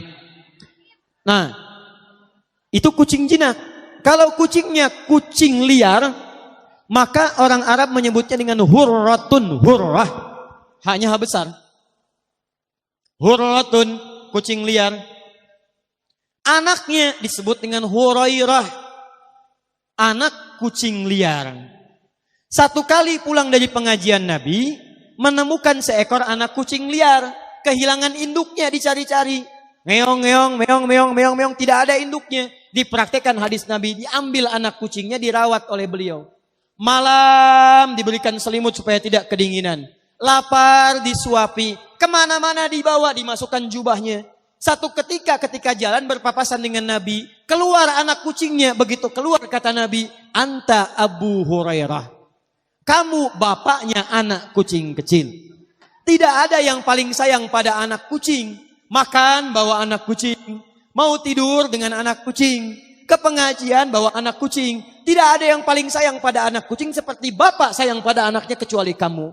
Bapak bahasa Arabnya Abu, anak kucing liar Hurairah, maka dikenalah dengan Abu Hurairah. Ada bapak ke sawah bawa anak kucing, ke kebun bawa anak kucing, ibu arisan bawa anak kucing. Masya Allah. Maka sekarang tidak ada lagi Abu Hurairah. Tapi Ummu Hurairah belum ada, Bu. Ya. Kalau berminat silahkan. Abu Hurairah masuk Islam 7 Hijriah, 7 tahun Nabi di Madinah. Bagus keislamannya dan hidupnya diwakafkan untuk belajar kepada Nabi SAW dan mengamalkan isi hadis Nabi. Wafat Nabi 3 tahun setelah itu sudah hafal 7.000 hadis dalam 3 tahun. Di antara hadis yang dihafalkan, ini yang diriwayatkan pada kita tentang cara memulai sholat, seperti apa berdiri dalam sholat. Hadis ini diriwayatkan oleh sahabat Abu Hurairah, mengisahkan tentang seorang sahabat bernama Khalad bin Rafi Az-Zuraiqi. Khalad bin Rafi Az-Zuraiqi. Kisahnya disebutkan juga di kitab Subulus Salam, di kitab salat, kalau sama cetakan dengan saya, di jilid yang kedua, di halaman 39, paling kanan di paragraf yang kedua. Baik, perhatikan baik-baik, fokus.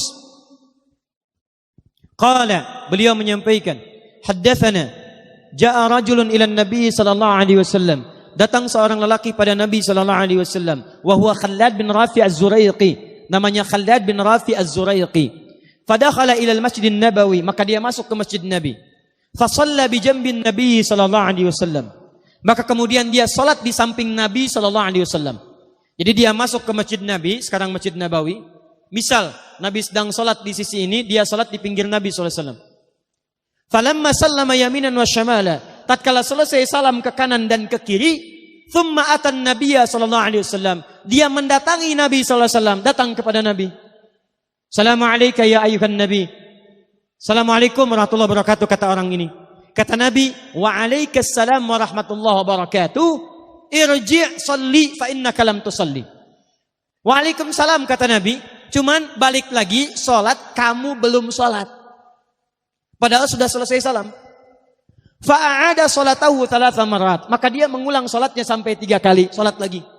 Faqala lahu Nabi sallallahu alaihi wasallam mithla makana. Tapi Nabi tetap mengulang kalimatnya, kamu balik lagi salat, kamu belum salat. Kata orang ini, ya Rasulullah, ma uhsinu ghairah. Ya Rasulullah, saya tidak tahu lagi seperti apa saya mesti salat. Yang saya tahu seperti ini salatnya. Alimni, tolong ajarkan saya. Bapak Ibu bayangkan, sahabat Nabi tinggal di masa Nabi, salat di masjid Nabi, di dekat Nabi. Begitu selesai salat, kata Nabi, kamu belum salat karena salat kamu belum benar. Kemudian dia minta pada Nabi, ya Allah, saya merasa belum benar, tolong ajarkan pada saya. Masih mau belajar. Sahabat Nabi mau belajar. Ini ada orang, tapi bukan direngat, bukan dimenes. Bukan sahabat Nabi, jauh dari Nabi, salat tidak di masjid Nabi, merasa salatnya sudah benar. Ada majlis taklim, ustadznya datang sendiri. Masya Allah, bawa kamera sendiri, nulis sendiri, ngapus sendiri, bawa mushaf sendiri, sudah datang sendiri, masih belum mau belajar juga. Maka dengan cara apa lagi mesti diajarkan? Tapi pelajaran yang paling pentingnya, setelah kemudian, awas hati-hati, ada sahabat Nabi, sholatnya belum benar, oleh Nabi dikatakan kamu belum sholat.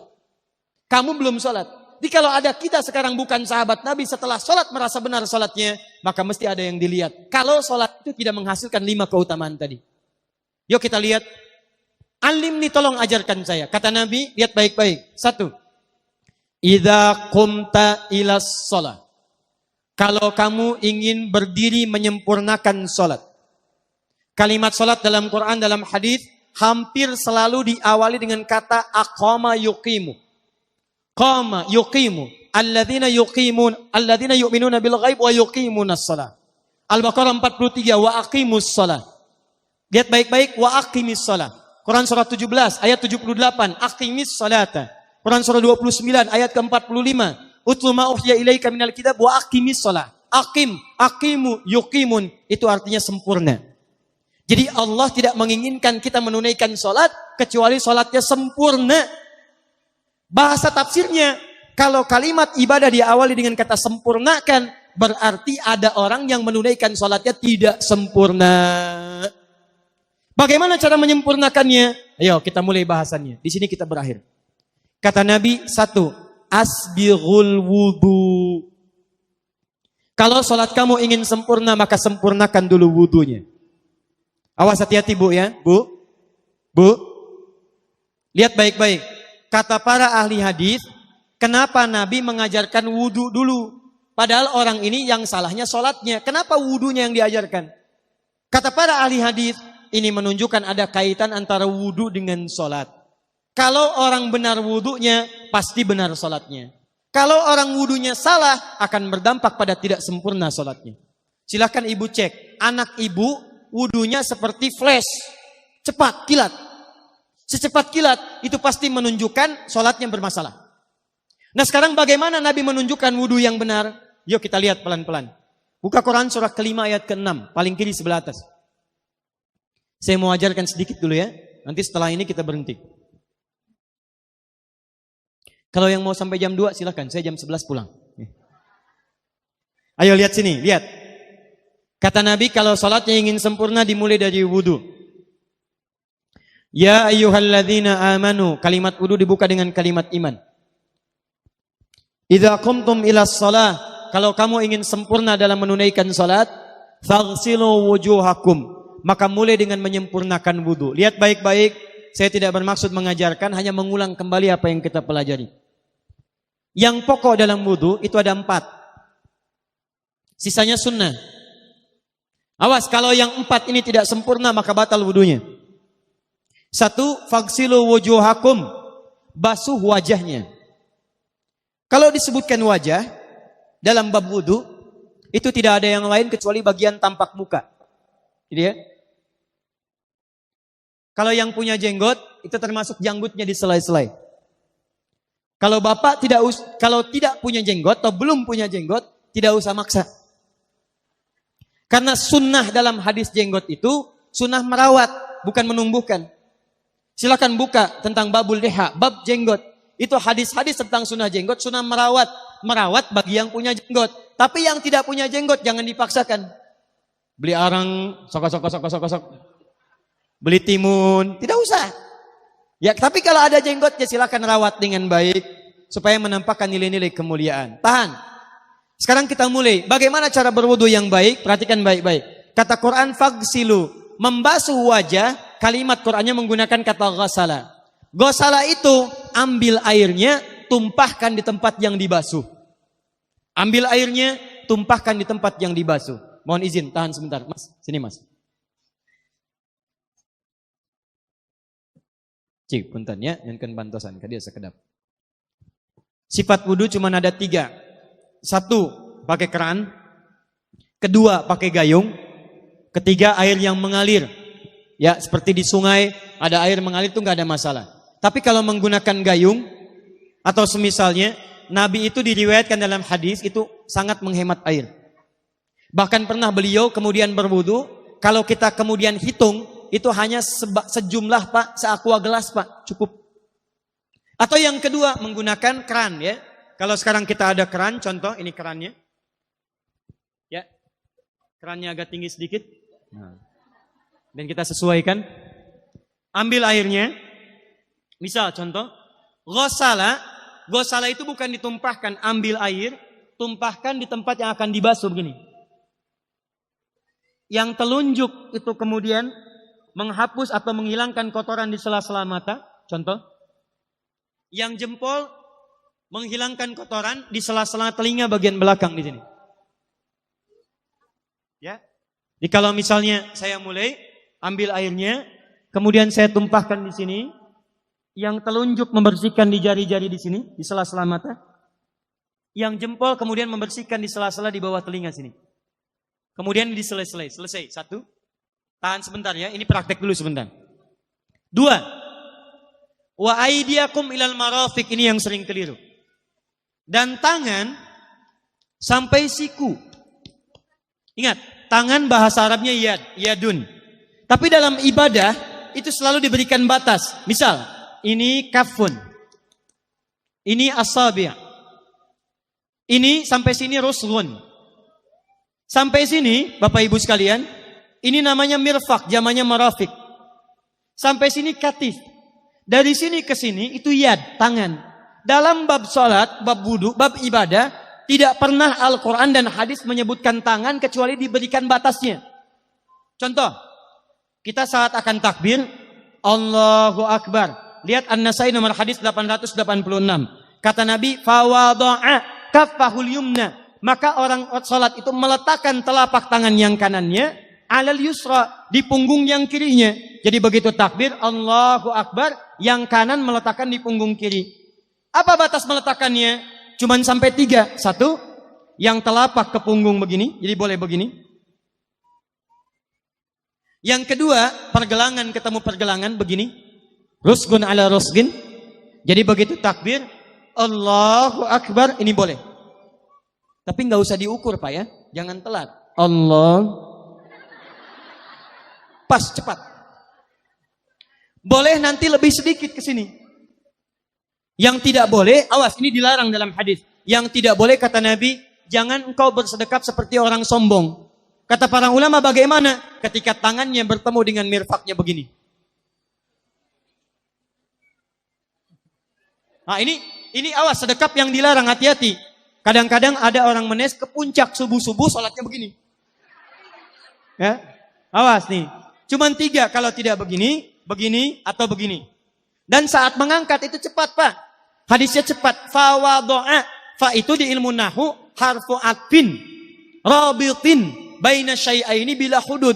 Huruf yang menyambungkan dua peristiwa tanpa jeda, cepat. Jadi antara mengangkat dengan meletakkan langsung angkat Allahu Akbar. Tidak ada gerakan lain. Maaf, saya tidak bermaksud menyalahkan. Saya alhamdulillah ada koleksi 1235 kitab hadis. Saya mencari gerakan dari ngangkat ke meletakkan begini, tidak menemukan gerakan lain. Karena itu jangankan hadis-hadis yang sahih, di kitab hadis palsu pun pemalsu hadis tidak tertarik memasukkan hadis ini. Saking jelas, jadi saat mengangkat langsung begini. Kenapa saya penting terangkan? Karena ada sebagian saudara-saudara kita merasa tidak enak, Ustadz, kalau saya takbir masa kiri duluan, sedangkan kiri kurang bagus, yang bagus kanan. Saya mah pengennya begini aja lah. Begitu takbir kanan duluan baru tutup dengan kiri. Jadi begitu diangkat Allah, kanan masuk, kiri begini tutup. Kadang-kadang kaki naik dikit.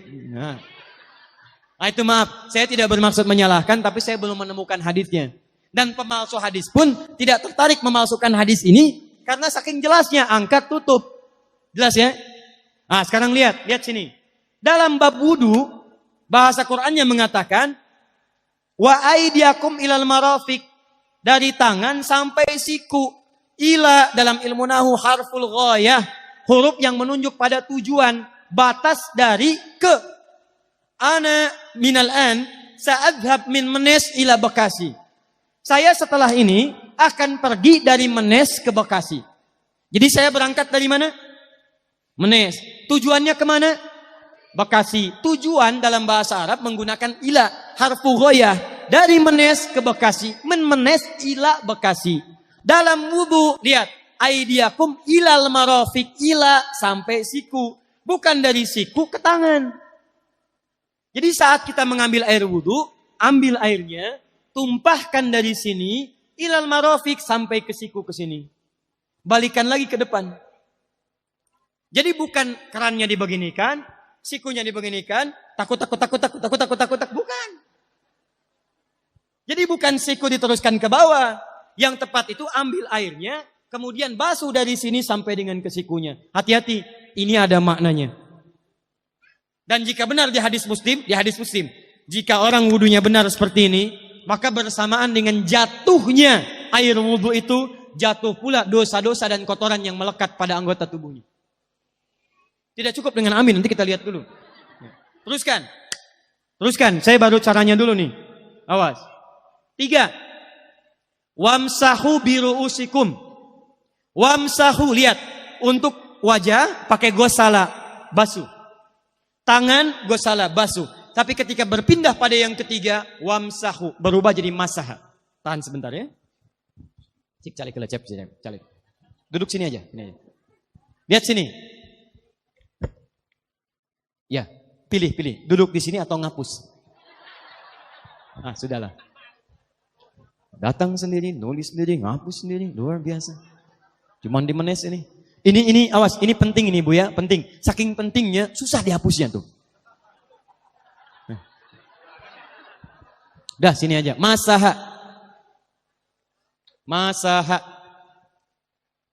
Sudah. Masaha artinya mengusap. Kalau yang tadi membasuh, kalau masaha mengusap. Jadi yang ketiga ini tidak usah dibasuh. Jangan tumpahkan air di tempatnya, tumpahkan airnya kemudian usap tempatnya. Pertama, wamsahu biru'usikum. Masya Allah, kata Allah, bagian ketiga usap kepalanya. Awas, hati-hati. Tangan selesai pindah kemana? Bukan ke rambut, tapi kepala. Jadi dalam bab wudu yang diusap bukan rambutnya, kepalanya. Itulah keadilan Allah. Kalau yang diusap kepalanya, semua manusia yang hidup pasti punya kepala. Tapi kalau yang diusap rambutnya, ada ketidakadilan. Karena tidak semua orang punya kepala, punya rambut. Tuh. Nah sekarang lihat sini. Ketika kita diminta mengusap kepala, bahasanya masaha. Masaha itu begini. Ini saya punten. Bismillah. Ini ya. Ambil airnya, tumpahkan, baru kemudian diusapkan ke kepalanya. Paham ya? Kalau yang gosala, ambil, tumpahkan di tempat yang akan dibasuh. Tapi kalau masaha, hati-hati. Ambil airnya, tumpahkan, baru diusap. Jadi bukan diambil air, tumpahkan di kepala begini. Paham? Nah, tahan sebentar. Dan ini menggunakan huruf ba, Masya Allah. Ba, lihat, wajah tidak pakai ba. Tangan tidak pakai ba. Tapi khusus untuk kepala pakai ba. Wamsahu bi. Huruf ba dalam ilmu nahu. Coba dibuka yang suka ngaji. Buka kitab Bughnil Labib an Kutubil A'arib. Halaman 29 sampai dengan 59. Di situ ada penjelasan karya Ibnu Hisham Al-Ansari. Ibnu Hisham Al-Ansari. Itu ada penjelasan tentang makna huruf ba. Huruf ba itu punya 14 arti dalam bahasa Arab.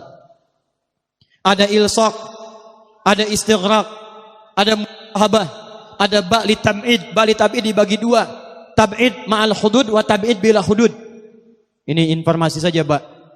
Bahasa Arab itu luar biasa. Ada mahasiswa kita orang Indonesia belajar di Kairo di Mesir di Al-Azhar. Ngambil S3. Bahasannya nulis disertasi, bahasanya tentang makna huruf ba di ayat wudu. Wamsahu biru'usikum. Dibahas, hanya membahas huruf ba, Pak, satu huruf itu dapat doktor, dapat S3. Ayo silahkan yang belum S3. Ada huruf ta, ada huruf fa, ada huruf jim sampai huruf ya, masih banyak. Nah yang ba ini, ba, kenapa pakai ba? Kata para ulama dari huruf ba yang 14 ini ada 3 makna yang diterapkan dalam ayat wudu. Satu istighraq. Istighraq itu membasuh keseluruhan. Jadi kalau kita ingin wudu, ambil airnya tumpahkan, basuh keseluruhan dari depan sampai ke belakang begini. Balikan lagi. Yang kedua, at-tab'id ma'at tahdid. Sebagian tapi dengan batas. Kata Imam Asy-Syafi'i, di mana batasnya ubun-ubun? Diboleh kalau kita mau wudu, misalnya ibu tidak bisa membasuh keseluruhan. Sedang pakai kerudung misalnya, jilbab nggak bisa dibuka. Tempat wudunya terbuka. Anda tinggal ambil air wudu, kemudian tumpahkan sedikit, boleh diusapkan bagian kepala sampai ubun-ubun. Sah wudunya. 3. At-tab'id min duni tahdid. Sepanjang disebut bagian kepala. Masuk kepala nggak ada batas. Ini kepala bukan? Ini kepala? Ini kepala? Nah, jadi kalau Anda berwudu mengusap bagian kepala, itu sudah sah. Walaupun bagian tertentu diusap di kepalanya. Kapan ini dipraktikkan? Kata Imam Malik, kata Imam Abu Hanifah, ini dipraktikkan kalau seorang memiliki satu sakit di kepalanya yang tidak memungkinkan dibasuh keseluruhan. Misal, mohon maaf. Ya, ada orang misalnya, mohon maaf ya, tiba-tiba sedang jalan di kebun, tuh jatuh duren. Anak duren lah ya, jangan durennya yang besar. Tiba-tiba nimpa misalnya. Duren teh bahasa rangatnya kadu, Bu, ya.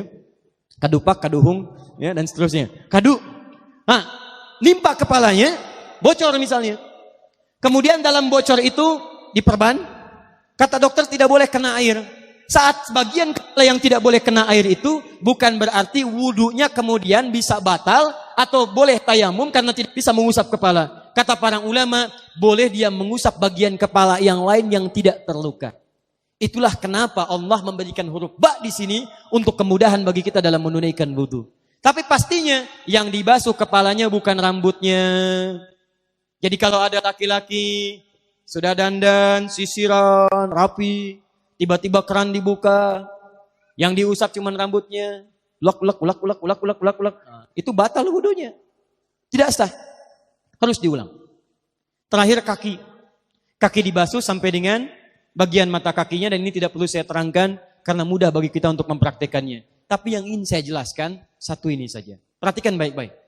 Yang 4 ini wajib wudu. Tambahannya sunnah. Niat dimasukkan dalam wajibnya. Lihat sini. Kumur-kumur sunnah. Telinga sunnah. Istinsyak sunnah. Yang 4 ini wajib. Tapi terlepas dari wajib dan sunnahnya, perhatikan baik-baik. Kenapa ini disebut dengan wudu? Dan hebatnya Al-Quran mengistilahkannya dengan tohara. Tohara. Apa itu tohara? Apa itu suci? Tohara. Apa itu tohara? Suci. Apa itu suci? Tohara.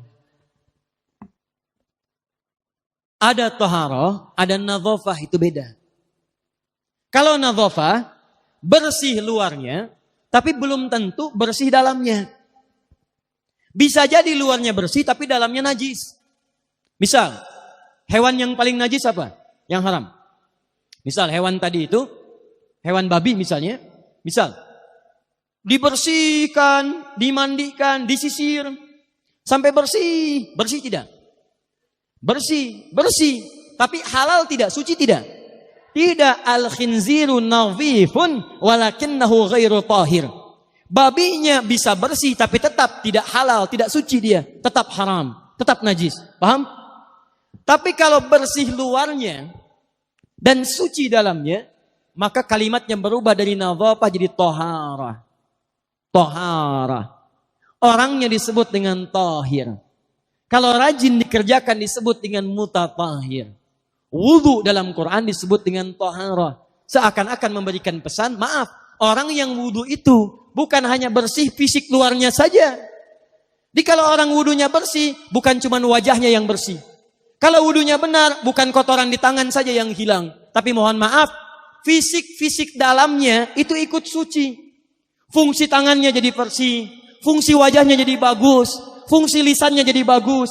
Makanya kata Nabi, kalau orang benar wudunya bersamaan dengan air wudu yang menetes, maka tumpahlah kotoran-kotoran di bagian fisik-fisik tubuhnya. Jadi kalau kita benar wudunya kumur-kumur, kukumur, masukkan, keluarkan, bersamaan dengan keluarnya air itu, maka kotoran-kotoran di lisan pun ikut keluar. Tangan dibasuh, bersamaan dengan dibasuhnya tangan, fungsi tangan yang kotor-kotor itu ikut hilang. Hadis Muslim. Makanya orang yang setelah selesai wudu dia berdoa, apa wudunya? Apa doa wudunya? Asyhadu an la ilaha wa asyhadu anna Muhammadan Allahumma minat waj'alni minal, lihat sini, minal mutatahhirin, minat tawabin. Lihat. Bapak Ibu kan baru wudu, tapi kenapa doanya selesai tobat? Allahumma ja'alni minat tawabin. Ya Allah, jadikan saya termasuk orang tobat. Kita kan baru wudu, kenapa doanya baru selesai tobat? Sedangkan tobat itu mengakui kesalahan, menyesali kesalahan, dan berjanji meninggalkan yang salah, mengganti dengan yang baik-baik. Makanya kalau orang wudunya benar itu, begitu dia kumur-kumur, dia ingat kesalahan apa yang dikerjakan oleh lisan ini. Jadi begitu kemudian ditumpahkan airnya, hilang kotorannya. Maaf, yang suka mencela wudu, selesai wudu tidak akan mencela lagi karena tobat dari celaan. Makanya kalau wudu Anda benar, coba ingat-ingat, siapa korban dari lisan Anda yang tajam itu? Apakah ibu Anda yang pernah menangis karena lisan Anda? Apakah ayah Anda yang kecewa karena kalimat-kalimat Anda? Apakah tetangga Anda yang menjauhi Anda karena kata-kata kotor Anda? Kalau tiap hari Anda wudu, tapi kemudian lisan Anda masih kotor juga, ada yang salah, Anda cuma menghabiskan air untuk menghilangkan kotoran di lisan. Itu tanda pertama. Tangan basuh. Makanya orang yang wudunya benar, tangannya tidak akan berbuat yang kotor lagi sampai ke ujung kakinya.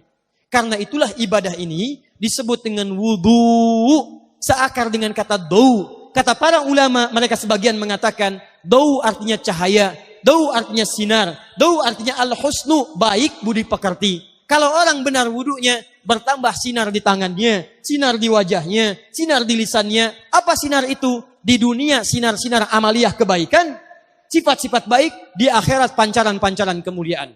Satud'a ummati yaumal qiyamati ghurral muhajjalin. Akan dipanggil umatku di hari kiamat dengan banyak cahaya melekat di tubuhnya. Tangannya ada cahaya, matanya ada cahaya, wajahnya bercahaya, kakinya bercahaya. Cahaya apa itu? Kata Nabi, min atharil wudu, dari bekas wudunya. Jadi kalau kita benar wudunya, itu kita jadi orang baik.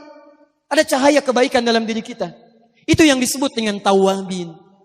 Makanya kalau bapak ibu tiap hari wudu, Allahumma ja'alni minat tawwabin.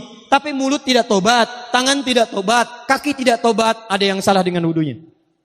Waj'alni minal mutatahhirin. Jadikan saya orang bersih dan suci. Jadi kalau selesai wudu, pakaian bersih, wajah bersih, tangan bersih. Ini pakaian bersih, pakai jas, pakai dasi, tapi tangan tidak bersih, korupsi juga, mencuri juga, menipu juga, ada yang salah dalam wudunya. Kalau kita bisa mengerjakan wudu ini dengan baik, maka naik status kita. Disebut sebagai, langsung oleh Al-Quran, disebut hamba yang dicintai oleh Allah Subhanahu wa ta'ala. Quran surah kedua Al-Baqarah ayat 222. Saya tutup. Lihat ayatnya. Di ujung ayatnya. Innallaha yuhibbut tawwabina wa yuhibbul mutatahhirin. Sungguh Allah akan sangat mencintai orang-orang yang taubat dan orang-orang yang terbiasa untuk bersuci. Kita selesai wudu mengatakan Allahumma ja'alni minat tawwabin waj'alni minal mutatahhirin. Dijawab oleh Allah, innallaha yuhibbut tawwabin wa yuhibbul mutatahhirin. Karena itulah orang yang rajin wudu adalah orang-orang yang dicintai oleh Allah Subhanahu wa taala. Jadi kalau Bapak Ibu, maaf ya, sekarang cek. Kalau batal wudu, pengen wudu lagi. Tidak hanya saat sholat. Sekarang batal wudu, ingin wudu. Batal wudu, ingin wudu. Itu tandanya Bapak Ibu sedang mendapatkan cinta dari Allah Subhanahu wa ta'ala. Tapi hakikat cintanya bukan pada wudunya, tapi berubahlah orang itu menjadi baik dan dekat dengan Allah Subhanahu wa ta'ala. Nah, ini hanya sekedar contoh dalam pembukaan majlis ta'lim ini, majlis ilmu di tempat ini. Jadi saya berharap pertama, mudah-mudahan majlis ilmu yang akan diresmikan ini dengan izin Allah Subhanahu wa ta'ala bukan sekedar tempat, tapi di dalamnya ada aktivitas yang bisa mengangkat iman dan kedekatan kita dengan Allah Subhanahu wa ta'ala. Cara mengangkat iman itu dengan amal soleh. Maka tolong materi-materi yang dibahas di majlis ilmu, tolong bahas tentang pembahasan-pembahasan amal soleh. Orang tua kita sudah memulai, ada kitab taharah amal soleh, kitab salat amal soleh, kitab saum amal soleh, kitab zakat amal soleh, kitab taharah amal soleh. Tolong dibahas, dibuat kurikulum, sehingga pelajaran-pelajarannya semakin terarah, jelas pelajarannya dan bisa digunakan dalam kehidupan kita. Yang terakhir, insya Allah, kalau orang Islam ini benar ibadahnya, benar salatnya, benar wudunya, maka selain jadi baik, bangsa Indonesia pun, negeri kita pun akan terbantu oleh kita semua. Dan insya Allah kita akan mendapatkan kejayaan di bumi pertiwi ini, menjadi bangsa dan maju dan bangsa yang terbaik insya Allah di dunia ini. Baik Bapak Ibu sekalian, saya kira mohon maaf, saya tidak bisa sampai jam 12 atau jam 2. Ya, kalau yang mau jam 2 silahkan. Ini saya sudah 2 jam kurang lebih berada di panggung ini. Saya ingin simpulkan dulu. Pertama, saya mengucapkan terima kasih kepada keluarga semua yang ada di Menes, di Rengat ini.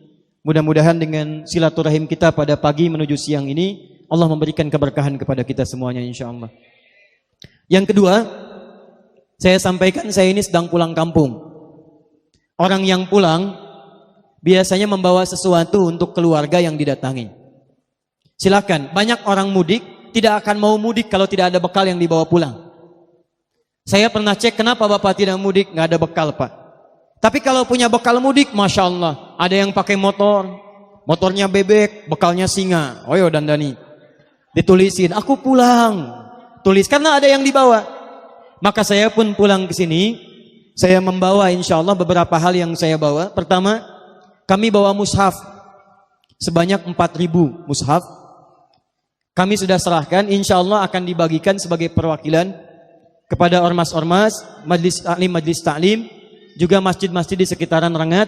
Mudah-mudahan dengan mushaf yang dibagikan itu, kita insya Allah bisa berubah, mempertahankan Menes sebagai kota santri, kota Al-Quran yang dekat dengan Allah Subhanahu wa ta'ala. Yang kedua, kami membawa alat-alat perlengkapan untuk sekolah, untuk anak-anak kita. Barangkali tidak semuanya bisa tercukupi. Ini hanya sebagai tanda awal saja kedatangan. Insya Allah kapan-kapan kami kirimkan lagi. Kami serahkan mudah-mudahan dengan alat-alat perlengkapan sekolah itu. Ada semangat anak-anak kita untuk meneruskan sekolah ke depan. Bupati hadir nggak Bupati? Oh tidak ada. Ini gimana ini? Saya di tempat lain bupatinya datang. Wakil gubernurnya datang. Ini saya pulang kampung nggak ada ini di sini. Baik. Saya mau ngasih hadiah sebetulnya. Pak Camat ada Pak Camat? Tidak ada. Lurah ada lurah? Tidak ada. Sudah. Baik, yang ada siapa? RT jamaah. Baik, gini. Lihat sini. Saya ingin dulu itu dari Banten selalu ada anak-anak putra-putri kita yang menuntut ilmu sampai dengan keluar. Bahkan jadi mufti di luar atau pulang ke tempat masing-masing. Saya ingin tolong siapkan. Nanti tahun depan, saya akan tanya lagi, saya minta tolong siapkan anak-anak kita lulusan SMA atau sederajat pesantren, tolong yang hafal Quran, yang bisa sedikit-sedikit bahasa Arab, khususnya yang hafal Quran, khusus nanti untuk dari Banten, wilayah Menes, Pandeglang dan sekitaran, saya akan siapkan 5-10 orang, saya akan kirim ke luar negeri untuk belajar. Ya. Insyaallah nanti ada yang saya kirim ke Sudan, ada yang saya kirim ke Mesir, saya kirim ke Turki dan ke Saudi. Kalau nanti ada yang hafal Quran di sini, berapa orang? Berapa orang yang hafal Quran di sini? Berapa orang? 9 panitia. Ada 9 orang. Udah, yang 9 orang yang hafal Quran 9 orang, masing-masing kami berikan hadiah 1 juta rupiah. Itu yang hafal Quran. Tahun depan nanti kita kirimkan, nanti saya kasih tahu ini penerimaannya di kampus ini. Untuk laki-laki di sini, perempuan di sini, ya nanti insya Allah kami sampaikan harus ada yang berangkat. Oh, ini hafal berapa juz? 10 orang. Yang 30 juz mana? 30 juz. 15 juz. 10 juz. 10 juz mana? 10 juz. 10. Yang 10 mana? 10. 1. Mana lagi? 2, mana lagi? 3, 4, 5. Ada 5 orang. Baik. Yang 10 juz. Yang 10 juz, sekali lagi mana? 1, 2, 3, 4, 5. Ada 5 orang. Ya. Masing-masing yang 10 juz, insya Allah 5 orang mendapatkan 5 juta rupiah. Yang 4 juz, mana 4 juz? 4 juz. Nggak ada. 3 juz. 3 juz. 1, 2. Ya. Yang 3 juz 2 juta.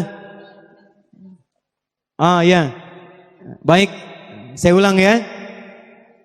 Yang 10 juz. Tolong Pak nanti dicatat. Masing-masing 5 juta. Yang 3 juz. Masing-masing 2 juta. Yang 1 juz 1 juta. Yang 30 juz mana? 30 juz. 30. 30 juz. Saya tes dulu sini.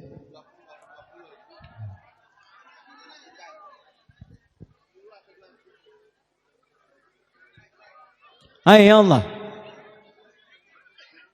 Ayo yang 30 juz.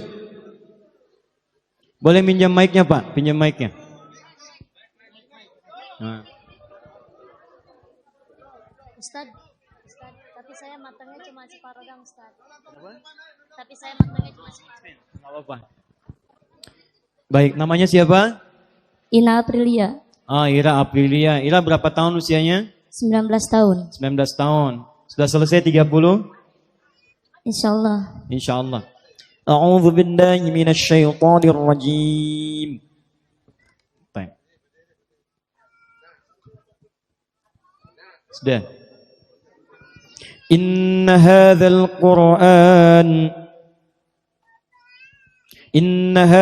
Qur'an yahdi lillati hiya aqwam. Teruskan. Oh, deg-degan. Ayo ta'awud. Ta'awud dulu.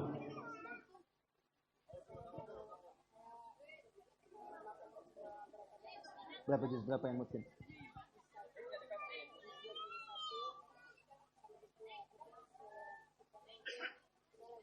Tayyib. 30 juz yang mungkin ada beberapa juz, kita take juz pertama. Ya, juz 1 ya. A'udzu billahi minasyaitonir rajim. Wabashshiril ladzina amanu wa 'amilus shalihat. أعوذ بالله من الشيطان الرجيم بسم الله الرحمن الرحيم وبشر الذين آمنوا وعملوا الصالحات أن لهم جنات تجري من تحتها الأنهار كلما رزقوا منها من ثمرة رزقا قالوا هذا الذي رزقنا من قبل وأتوا به ولهم فيها Mutasyabiha. Deg-degan. Sudah, baik insya Allah. Saya yakin insya Allah hafal. Karena orang penghafal Quran bisa dilihat dari sikapnya. Ya, sikapnya sudah kelihatan dan seterusnya insya Allah. Semoga Allah muliakan. 19 juz. Sekolahnya di mana? Ira? Berdiri, boleh berdiri. Sekolah di mana? Saya lulusan dari Ponpes atau Rusia Pandeglang Banten. Oh, di Turus. Baik. Sekarang di mana kuliah? Sekarang saya masih mondok di Abuya Murtado. Oh, di Abuya Murtado. Baik. Berapa tahun mondoknya? Hampir 5 tahun. Hampir 5 tahun. Sekarang mau minta apa? Hah? Mau minta apa? Saya pengen membanggakan orang tua saya. Gen orang tua. Bagaimana cara membahagiakannya? Cukup dengan hafalan saya. Oh, cukup dengan hafalan. Hafalan aja. Baik, kalau hafalan aja ya sudah. Baik, mana bapaknya, ibunya? Mana bapaknya? Ada bapaknya? Oh, ibunya mana ibunya? Ada ibunya? Ibunya masih ada? Masih? Ibunya ada? Masih ada? Bapaknya masih ada? Masih? Oh ya, boleh naik ke atas Pak.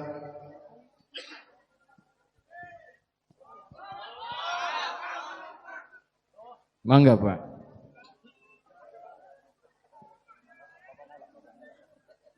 Ya. Anak keberapa Pak? Anak 1. Baik, boleh dipinjamkan mic-nya ke ayahnya?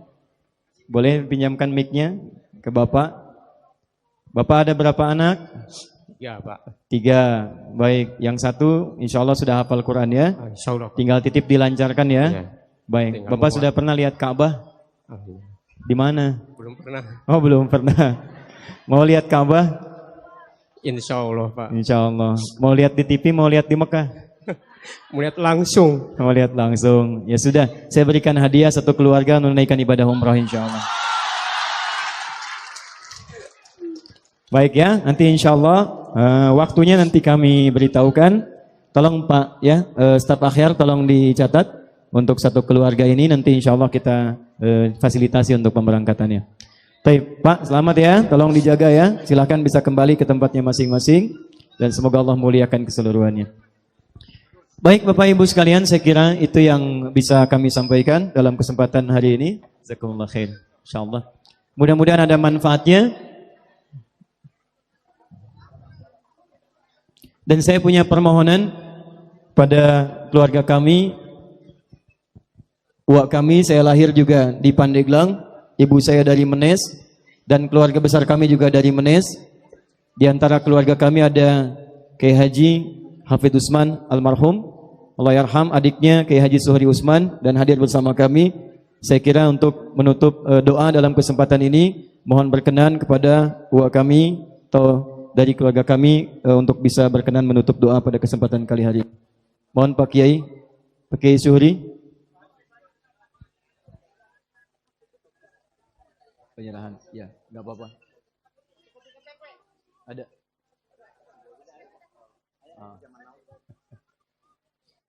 Ya. Nah, sebelum doa barangkali dari panitia akan menyampaikan secara simbolis untuk pemberian. Ini saya tidak senang membantu, ini bukan bantuan, ini hadiah untuk keluarga. Nanti kalau kurang tinggal disampaikan lagi. Nanti saya sampaikan pada Wasuhri kurang. Baik, teman-teman sekalian, Bapak dan Ibu, itu yang bisa saya sampaikan. Terima kasih atas perhatiannya. Mohon maaf atas segala kekurangan yang mungkin bisa didapatkan. dan semoga Allah memuliakan kita semua. Ingat baik-baik. Tradisi kita kota santri, tradisi kita kota berilmu. Mulai hari ini saya ingin tunjukkan pada dunia, dari Banten, dari Rengat, dari Menes khususnya, mesti ada calon ulama-ulama ke depan. Insya Allah, siap insya Allah? Siap meninggalkan perselisihan? Siap meninggalkan keributan? Siap meninggalkan mabuk-mabukan? Di Menes tidak boleh ada yang mabuk lagi. Di Menes tidak boleh ada yang berselisih lagi. Kita akan tunjukkan pada dunia mulai hari ini, insya Allah minimal dari majlis taklim ini akan muncul ulama-ulama dari Indonesia yang berasal dari Banten dan bersumber dari Menes insya Allah. Baik, saya tunggu tahun depan 5-10 anak, mudah-mudahan nanti kita akan bantu sekolahkan keluar sehingga bisa pulang kembali membangun wilayah Banten dan kembali ke Menes pada khususnya. Subhanakallahumma bihamdika asyhadu an la ilaha illa anta astaghfiruka wa atubu ilaik. Allahumma waffiq ila aqwamit thariq. Assalamualaikum warahmatullahi wabarakatuh. Waalaikumsalam warahmatullahi wabarakatuh.